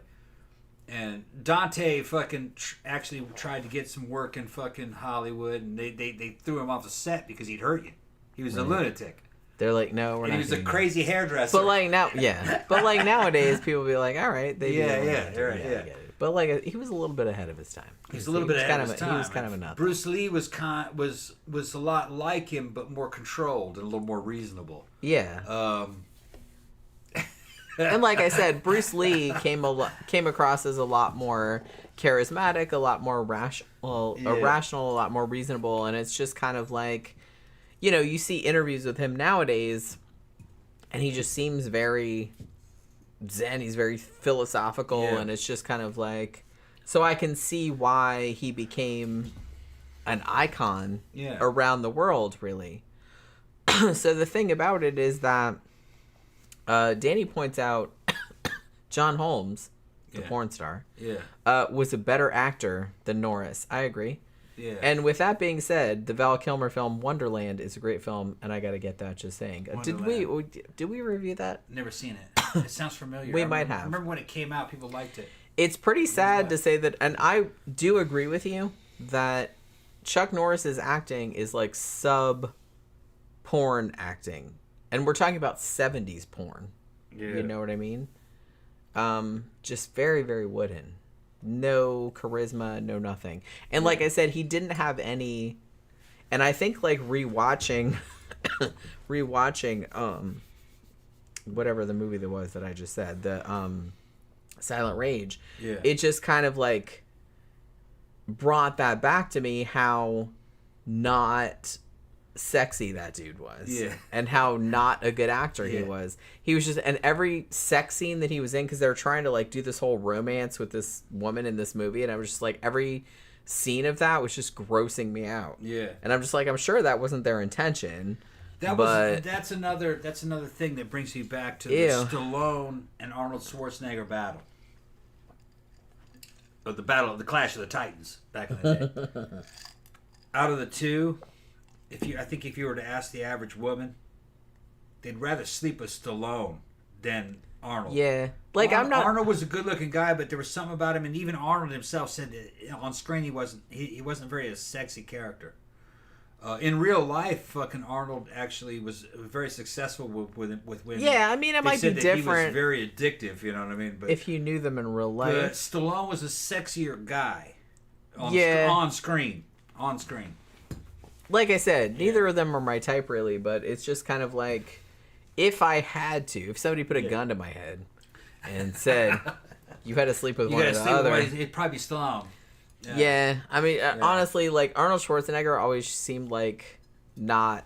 Too fake. He's not sexual at all to me. He just seems like a robot or like not a person. I know he's a person, but he just doesn't seem like a person. You know what I mean? Stallone seems more like a person. I'm not into either one of them, but it's just kind of like if I had to. I'm just saying how that would go. Let's see. Yeah, Kason Lee said Bruce Lee starts to talk. He's like a Zen master on steroids. Yeah, I mean, I can totally see, watching interviews with Bruce Lee, I can totally see how he became essentially a worldwide icon. I feel like he's pretty much known all around the world. Chuck Norris, probably not so much. And the thing about it is that one of the things that pissed me off about Chuck Norris was that when all of those people started coming out with all the funny, like, Chuck Norris memes, which, if you were a normal person, all that stuff would come out and you would, like, use that to your advantage and you would, like, lean into it. He's like, yeah, that shit's funny. You know what I mean? They're making jokes about how badass you are. They're not making fun of you. Like, quite the opposite. Like I said, all the jokes hinge on you being, like, the biggest badass in history. You would think that you would lean into that, and you would think that that would be hilarious, and you would, like, fucking own it. But it seemed like at first, he didn't like it. And the fact that he didn't get it, or he didn't like it, made me, like, hate him even more, because I'm just kind of like, dude... Like, people are... Oh, yeah, it seems like they're making fun of you, but they're not. It's like they're memeing you because they're talking about how badass you are. Yeah. Like, all of the memes are about how badass you are. So it's like you'd think you'd lean into that, but he really didn't at first. Like, I think he did later, but that was just emblematic to me of, like, how he didn't have any sense of humor about himself. And people that don't have a sense of humor about themselves, I can't hang with that. You know what I'm saying? Yeah. So it's just like the fact that he couldn't... He even tried to sue the dude started the Chuck Norris memes thing. He was so lame, he didn't understand modern culture. Right. And I was just like, they're not making fun of you. Making fun of you. They're going with your shit. Right. It's like they're talking about, like, you are so badass that blah de blah. It's like that's the whole basis of the meme. Our friend Kason Lee says that the series Kung Fu was originally supposed to star Bruce Lee. That would have been good too. Right. But that was a good series. I haven't seen all of the episodes, but when I was a kid, I used to see Kung Fu on which was good, episodic, old school 70s series about a guy in the Old West, Kane, and fucking fighting for what was right. Very much kind of like fucking Zatoichi. Yeah, it's the same kind of thing. You're just wandering from town to town, fixing everyone's problems. Right. And there's always these scenes where before he does something, they kind of like go in a flashback of him in the fucking Buddhist temple where he learned some martial arts skill or why and everything. It was a good flick. I want to see it again. I haven't seen it in a long, long time. But David Carradine was in it. Yeah, maybe we should rewatch that series. Yeah, I kind of remember. I saw like some episodes of it off and on, but I don't remember a lot about it. Yeah, they were good. They were probably very simple by today's standards. I haven't seen them in so long. But they're probably pretty simplistic. Devora said, I only know Chuck Norris from when they roasted him on Conan O'Brien. You're not missing anything, to be honest. Chuck was dry. Yeah, it's just like like I said, he's like super, super uptight, super, super Christian. He was a product that was sold real well to a boomer generation. Yeah, like he was a good martial artist. I'm not saying that, but it's like the movies. He wasn't a good actor. Kind of boring. Though. He wasn't a good actor though, and like I said, he didn't have any charisma. He didn't have. I think the reason why he was popular in his time is because he was a martial artist and he was the white one. Yeah, he was pretty good. It's like, oh well, we need some a good martial artist that's not Asian because we can't watch Asian people for. It would have been Bruce Lee, but Bruce Lee got killed. All right, he died. Maybe and then Brandon got killed, which that was some weird shit too. He wasn't a martial artist, but still, I think his son Brandon would have been a star. And that's really sad how that happened because that was just like a stupid, preventable it was a accident. fluke. But that got him killed. That happens, man. Yeah. Life, it just punches you in the dick. Yeah. American Military 100 says, finally resigned from my job today. Congratulations. Good. So nice to see and hear you guys. Makes this Friday night a bit less blah. Yeah. Oh. Yeah. Victor says, I've still never seen The Crow. Crow's good. Yeah. I will say, okay. I will note, like, my Facebook feed the last few days has been nothing. Well, I don't want to say that. But, like, 80% of it has been people bitching about the Crow remake that they're making with the Skarsgård guy. Okay, yeah, I've seen it. I don't really have a dog in that fight. I like The Crow, the original one from, but I don't. I didn't follow the comics or anything like that because I know it came from comics. The movie was fine. I didn't really get super into it. It's good, but I don't have any feelings about it one way or the other. It's a good movie. So I don't really know. Like, I get what people's complaints about the remake are, because it's like, oh, he looks more like a fucking gangster, hip-hop, whatever, than a goth person. So people are mad about that. But I don't know. Like I said, I don't follow the comics. Some people have said, oh, it's closer to the comics, but quit bitching about it or whatever. Like I said, I don't really care one way or the other. I know that honestly, the movie is fine. I don't have the same emotional attachment to it that a lot of goth people that are maybe a few years younger than me seem to have. Because I think I saw it when I was a little bit older. And I was just kind of like, yeah, this is a good movie. But I didn't really have the same emotional attachment to it as I maybe would have something from the 80s. The original Crow movie, in some ways, is very accurate. It's talking about Detroit during the time when I lived there in the late 80s. Because I lived in 2nd and West Hadcock, right off of fucking Cass Corridor. Going to the fucking shelter, and the fucking St. Andrews Hall. Yeah, I mean, I was there. That city. In that city at that time. At that time. And it was very accurate to the way the scene kind of felt. And I lived in an abandoned cattle slaughterhouse. Yeah. With a fucking indoor elevator I could drive my car into and went in. And I had it was up on the 3rd floor, and I had the whole floor to my house. Had the whole floor to myself for $300 a month in Detroit. How awesome with that? Sometimes I think maybe we should like move to some abandoned buildings. Yeah, I had goth girls coming in squatting with me, and they'd come and go. Fucking. I mean, it'd be so cheap. But the thing is, it sucked because there was no heating. You know what I mean? Fucking had to have a fucking indoor heater for each room, and fucking. And I didn't quite have enough money to get really laid out. And then I said, fuck it. Went back to Mississippi, and a few months later joined the fucking Army in 1990. But no, the Crow movie that you're seeing, that you watched, I was in Detroit at that time. In the goth scene. Yeah. That they're showing. It was kind of that was a Hollywood version of it. Sure. But yeah, it was, when I watched it, I was never quite like the going same. like, yeah, I know what they're talking about. Devil's Night was a real thing. People would run around and burn down houses. But they were the abandoned houses. Yeah. It's because Detroit was falling fucking apart. It's all gone now. It's all returned to nature. They bulldozed entire vacant neighborhoods when people walked away, when people left. You can see on YouTube some of the old videos of people going through abandoned Detroit neighborhoods where just in huge neighborhoods just with houses everywhere and no people living in them. Just dilapidated. Whereas Gordon Ramsay would say, dilapidated. I don't know why that bitch We were talking about that earlier. Dilapidated. I said, oh my God, we have to bring this up on the show. Yeah. It drives me crazy because, look, I love Gordon Ramsay, but he's on all his million shows that I don't even know how he has time to do them all. Yeah. Bitch says dilapicated. He says dilapicated. I'm like, dude, it's dilapidated with a D. Like, you know that, right? Yeah. And another thing, because I told Tom, I was like, there's some other thing that he says that drives me fucking crazy. Because I'm kind of like a grammar and spelling Nazi. Yeah.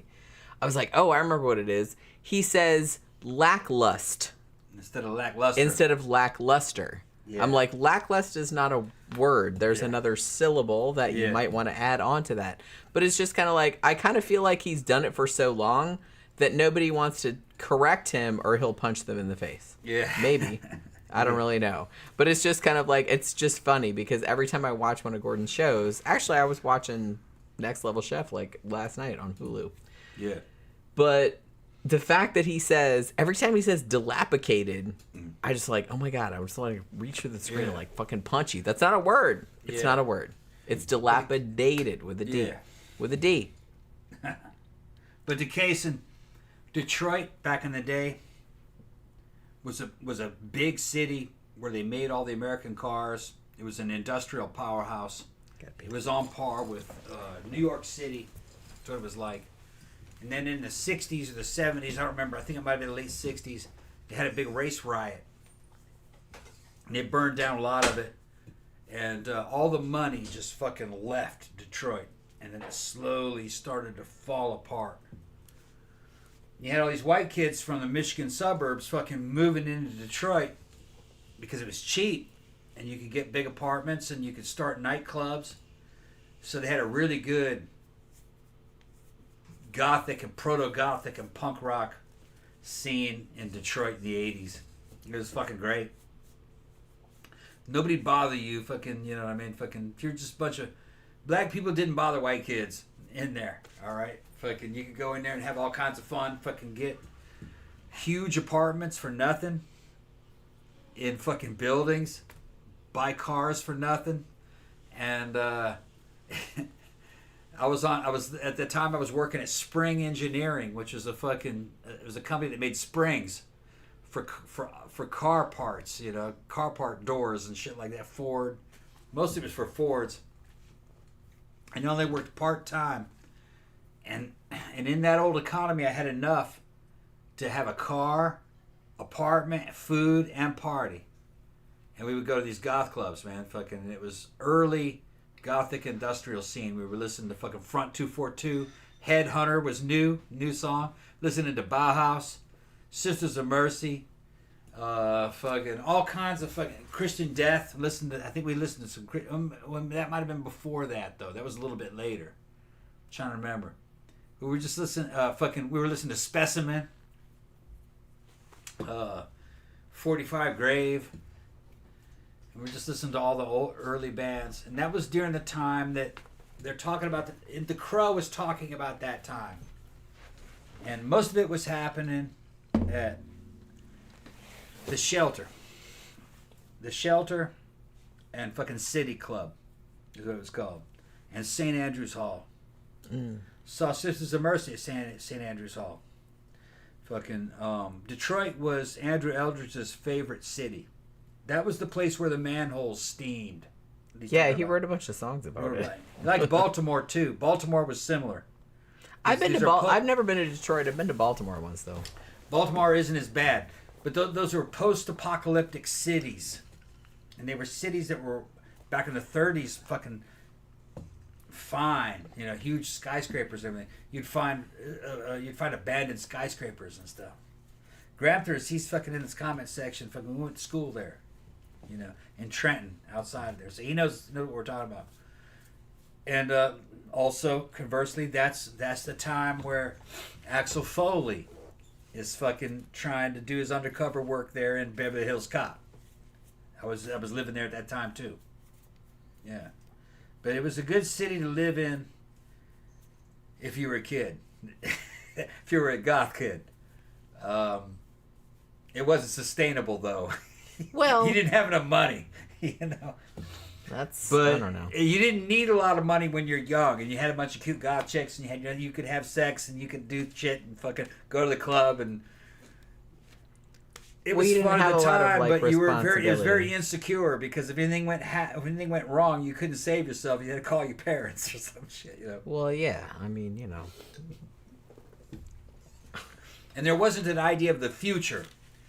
You just kind of like It just seemed rolled like it was with the whatever. world was ending. Yeah. Sure, you rolled with whatever. You was rolled going with on what was right going now. on. Yeah. You just worried about a week or a Yeah, month into the yeah. future, and that's all you worried about. Yeah, and it fucking, Which I kind of still do that now. yeah, and when you're in your very late teens and early 20s on your own, it's a very insecure feeling. Joining the army to go to war was like a huge move up. All of a sudden, I got security now. I got a job that will pay me. I got friends and a place to stay. That's fucking, you know what I mean? That's fucking constant and fucking. This is, you know, and that. So really, I was going into the army was better for me. You know, I was like, wow, something's really happening now. I'm doing things. You know, I'm an adult now. That's the way it felt. Yeah. Yeah. Well, and I feel like a lot of people get that when they get to like adult. Yeah. Kind of. Although I could probably go back to Detroit right now and fucking have a great time, but my perspective would be different. You know, I would have more of an arsenal of skills and knowledge to deal with things than to negotiate with Detroit. Detroit was a huge abandoned city. It was spooky, but it was also kind of fun. Well, I told you, I was like, you know, could we find a place to live there for like nothing? Yeah. I don't know if you can anymore, but you used to be able to. I mean, they tore a lot of it down. That might be something we might want to look into. Horrible winters. Yeah, I get that. We could buy heaters, though. I just called Jenny. Jenny fucking still lives there. Not me. No, the other Jenny. What was her name? We know her friend. Her sister. Her sister's here. Who? Carrie's sister. Carrie. Yeah, Carrie's sister, Jenny. Jennifer. Yeah.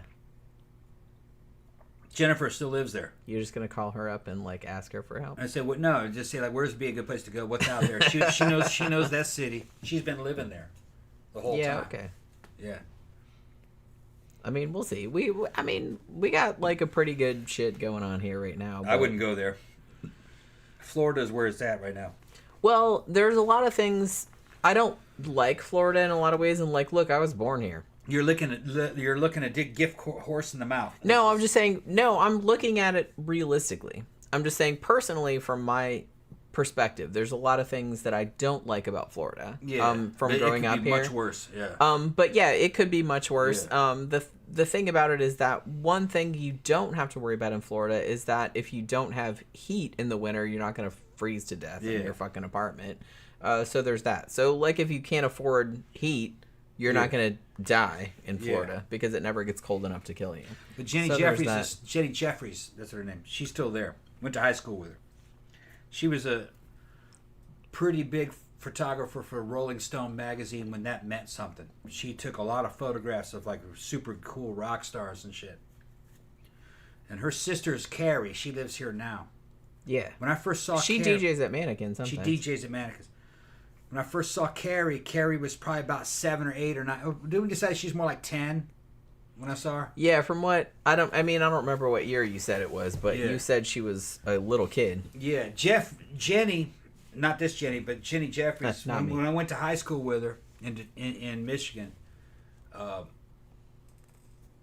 she was fucking. She had a shrine built to me. She did, yeah. With fucking photographs. You guys don't understand. She fucking was. Tom has girls. Yeah, she had a shrine. Building shrines to him. I was fucking pretty. That's how she had awesome a shrine built to me, and she was a friend of mine. She's a friend of mine. She loved ladies. me so much, but I just didn't want to date her. But she was. I mean, I get it. I love you a lot too. Yeah, I wouldn't build a shrine to you. She was cute. She wasn't my type. And she pulled up one day, and she had her little sister with her. And it's so funny that I had that it turned out that that's Carrie.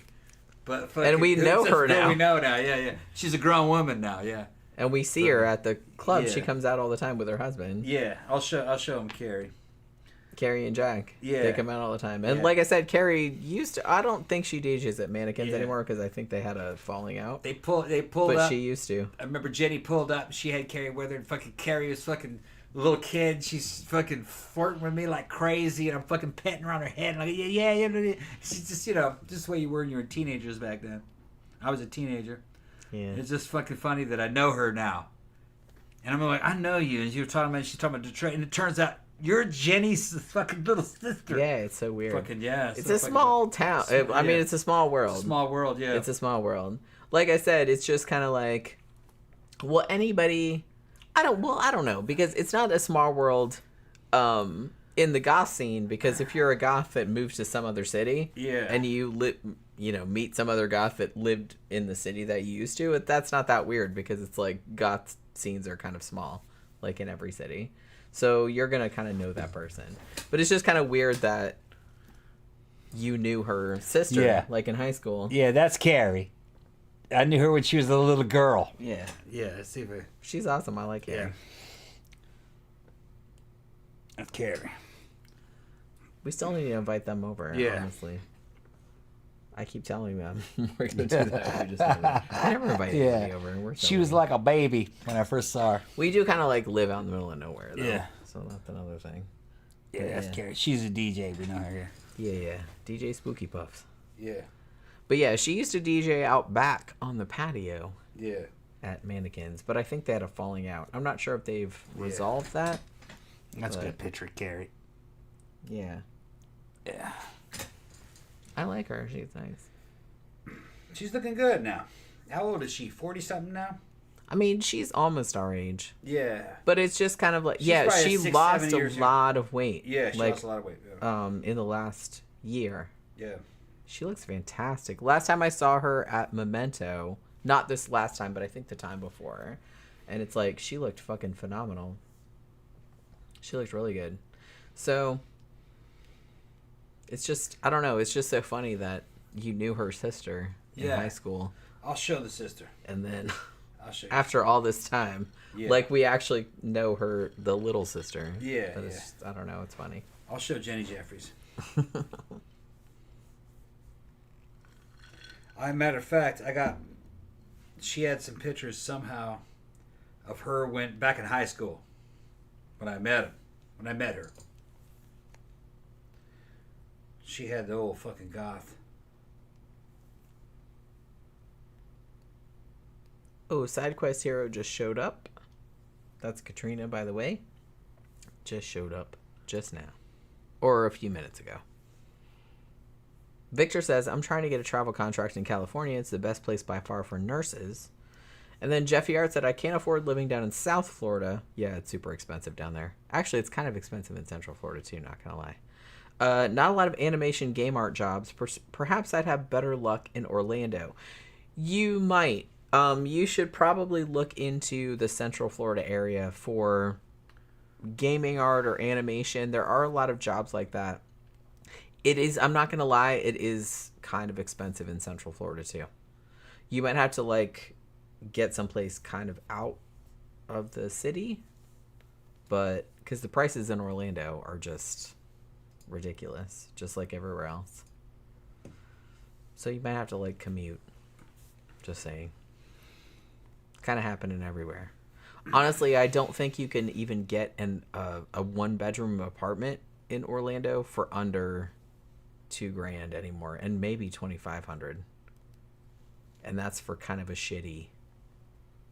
Back in years and years ago, I was able to get a one-bedroom kind of shitty apartment for, I think it was $650, but that was like years and years and years ago, and it was full of roaches. So, it wasn't a terrible apartment. It was just full of roaches. Yeah, and it wasn't from her. It was from the neighbors. Yeah, and it wasn't in the best neighborhood. The only reason I didn't mind staying there was because I usually work nights and I worked out of town.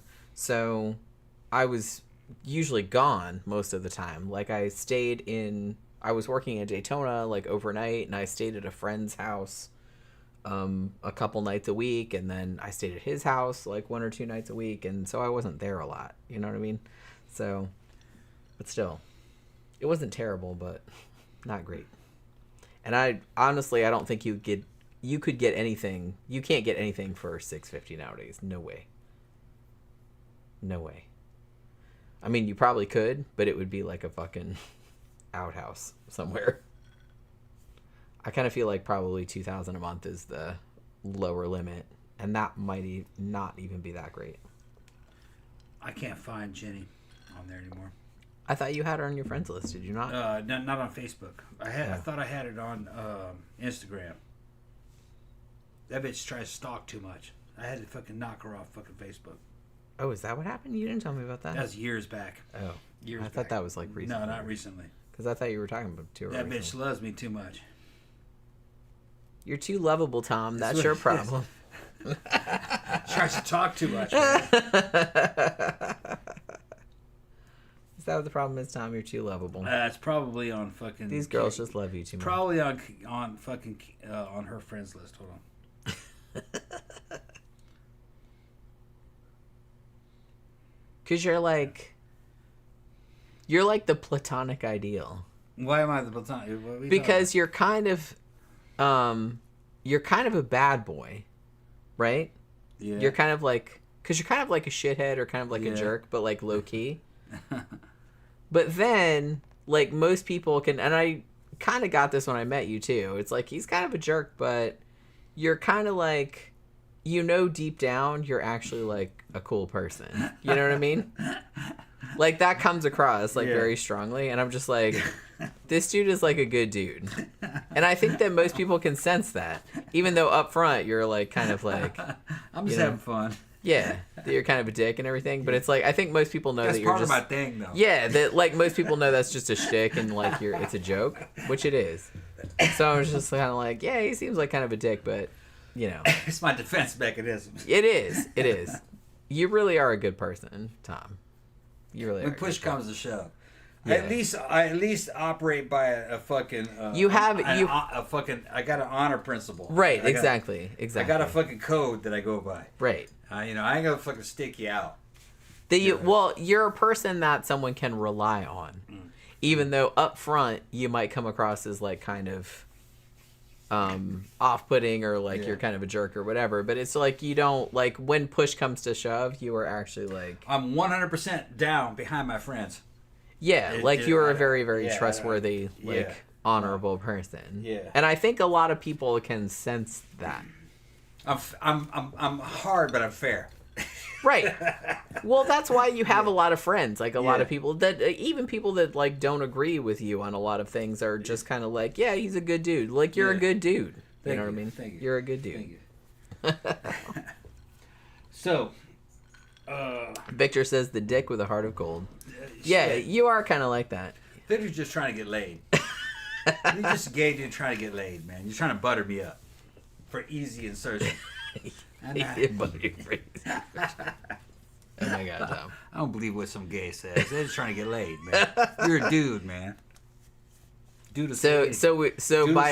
By extension, we shouldn't believe anything dudes say? Yeah. Well, I figured that out a long time ago. I figured that out a long time ago. Don't and I would advise if any younger women are listening to the show, please do not believe anything dudes say ever. Yeah. Observe their actions. That is what matters. Do not listen to any single fucking thing they say because it doesn't mean shit. Yeah. That is one thing that I've learned over my 50-something years. I don't know about you, but I'm fucking hungry, babe. You want to get something to eat? In a bit. Do you want to me to make something here? Or do you want to fucking go? You want to go somewhere else to get something to eat? Well, I don't know what's gonna be open, dude. It's 10:22. 10:22. We could go to a fucking Waffle House. You seriously want to get a Waffle House? Yeah, I could drive there. Are you really want to drive to Waffle House? Yeah. Oh my god. We're in it's only a country mile. We don't have to go there. Am I gonna regret this decision? I mean, it sounds like kind of a cool idea, but I don't know, man. Who knows? The place is probably fucking packed. It always is. Yeah. Honestly, like, bro, every time we like, sometimes we'll get up. It's like a fucking random ass day. Yeah. They're like, it's like Tuesday. I'm like, I don't have anything going on today. He doesn't have anything going on today. Let's go to fucking Waffle House. Go in there and at like 11 o'clock in the morning. We'll get some brunch or something. Yeah. The fucking parking lot is full. Yeah. There's a million fucking people. Yeah. I'm like, what the fuck is going on? And we can't go in there. And then we end up going to Wendy's or McDonald's like next door because... Waffle House is very popular. Jesus Christ, dude. The only time that we went in there that there was nobody was like after the club, and it was like fucking 3 a.m. Yeah. And then we went in there and there was only like 5 other people in there. And then it was fine. It's because we outdid them. Right. We were in there so late. Right. So it's like we had coffee and waffles and eggs and we had all kind of stuff. But it's had just all the brothers out front fucking smoking and shit. Like they just got done. They're looking at us. I said, "What's up, man? What's up?" That's where all the shootings happen around here. Did you know that? That's where all the shootings happen, right there in that mall parking lot. That's what you told me. Yeah. Well, yeah, there's up the street. How many miles is that? It's about 6-7 miles. That's probably like I check out where the local crimes happen, and that's where it's happening over there by Waffle House. Yeah, there's a big because they're coming out of the clubs at night. And they're fighting. Well, yeah, there's like a big. Okay, so on this side, there's a Bank of America. There's is it Lowe's or Home Depot? Home Depot. I think it's a Home Depot. Lowe's. No, it's a Lowe's. Okay, so there's a Lowe's. There's a Bank of America. There's a car wash or some shit like that. And then like across the street, there's a strip mall. And I don't even remember what all this strip mall. This Japanese restaurant that never seems to be open. Yeah. There's a Wendy's. There's some other shit. And then there's a Waffle House. And then like right across the street, there's a McDonald's. And a lot of people go to that McDonald's. It's always super crowded. But it's just kind of like that Waffle House. We went there one time after the club because we were just kind of like, man, fuck it. I want some waffles. Let's go get some waffles and eggs and shit. And it was like 3 a.m. or whatever. And so we went there and there was like nobody there and it was a fun time. But we've tried to go there subsequently. Two or 3 times. And there's always like a fucking million people in there. And then Tom says to me, I've been looking up like crime statistics in this area, which is Eustis, Tavares, Mount Dora type area. They're always right there by the Waffle House. Yeah, and it's just like all of the fucking shootings in this area like happen right in this vicinity, like right where this Waffle House is. So it's just kind of like, so I'm not really sure.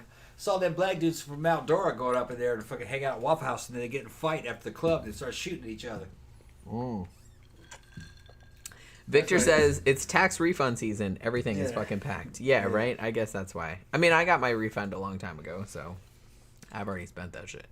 Devorah said Friday night is Denny's night where I live. Yeah, there is a Denny's. Well, there's a Denny's, but it's a lot further. Yeah, it's a lot further away. We don't, like, where we live, there's not really a lot of She talks about it like it's not in the middle of nowhere. We're not in the middle of nowhere. No, we're not, she's not from the real fucking deep south like Mississippi. This is still the suburbs, really. But we have farms here. Yeah. This used to be out in the middle of nowhere. Yeah. 10, 15, 20 years It's still kind of a drive to get to something. Right. We are very excited because they're building a Dunkin' Donuts. Yeah. We don't have any fast food around here. Right up it. Yeah, because there's up the street, there's a Publix, there's a Domino's, there's a breakfast brunch place. There's a actually very good Japanese restaurant. Like they do sushi and stuff. But they didn't really there's no fast food. Like there's a Subway inside the Circle K that's up at the corner, but that's about it. So we didn't have any fast food in this area. It's just kind of like, man, we have to drive kind of far like to go to fast food. So they're building a Dunkin' Donuts in the parking lot of the Publix. And it's almost done. And we're like just irrationally excited about it because it's like we have no fast food around here other than Subway, which Kason says Tom sometimes spits out some lines which are memorable. Yeah, just sometimes. Sometimes. Just sometimes. Like I said, what did I say the other day that we were going to make a shirt about? It's like I don't know. Mexico's real good. Fucking Canavatzlan he can remember things that I said and fucking spit that shit out to me fucking months later. Like, this is a great quote. And I was like, oh, I said that? He's like, yeah, you said that. He doesn't even remember. I don't remember any of this shit. I just channel it. I'm channeling it. Like, I'm channeling like it. Like, the fact that you said the other day. I don't remember that. Like, I did this shit and it killed me. Yeah. But I lived. But I survived it. I got killed. Got killed and survived. Oh, and the shit you said earlier, because we were talking about Gordon Ramsay earlier. Yeah. And I said, I was talking about how it drove me crazy that he said dilapidated instead of dilapidated. Yeah. And I was like, nobody ever corrected him because I guess they were afraid they'd get punched in the face or whatever. But Tom is like, what was the context where you were talking about his food and you were like, the food was like, no one would want to fuck it. I don't remember. What were we talking about? I don't remember. What were we talking about? I can't remember. I'm kind of drunk. I just said something about like, no one would want to fuck this food. Just something like. Because of something that he says all the time.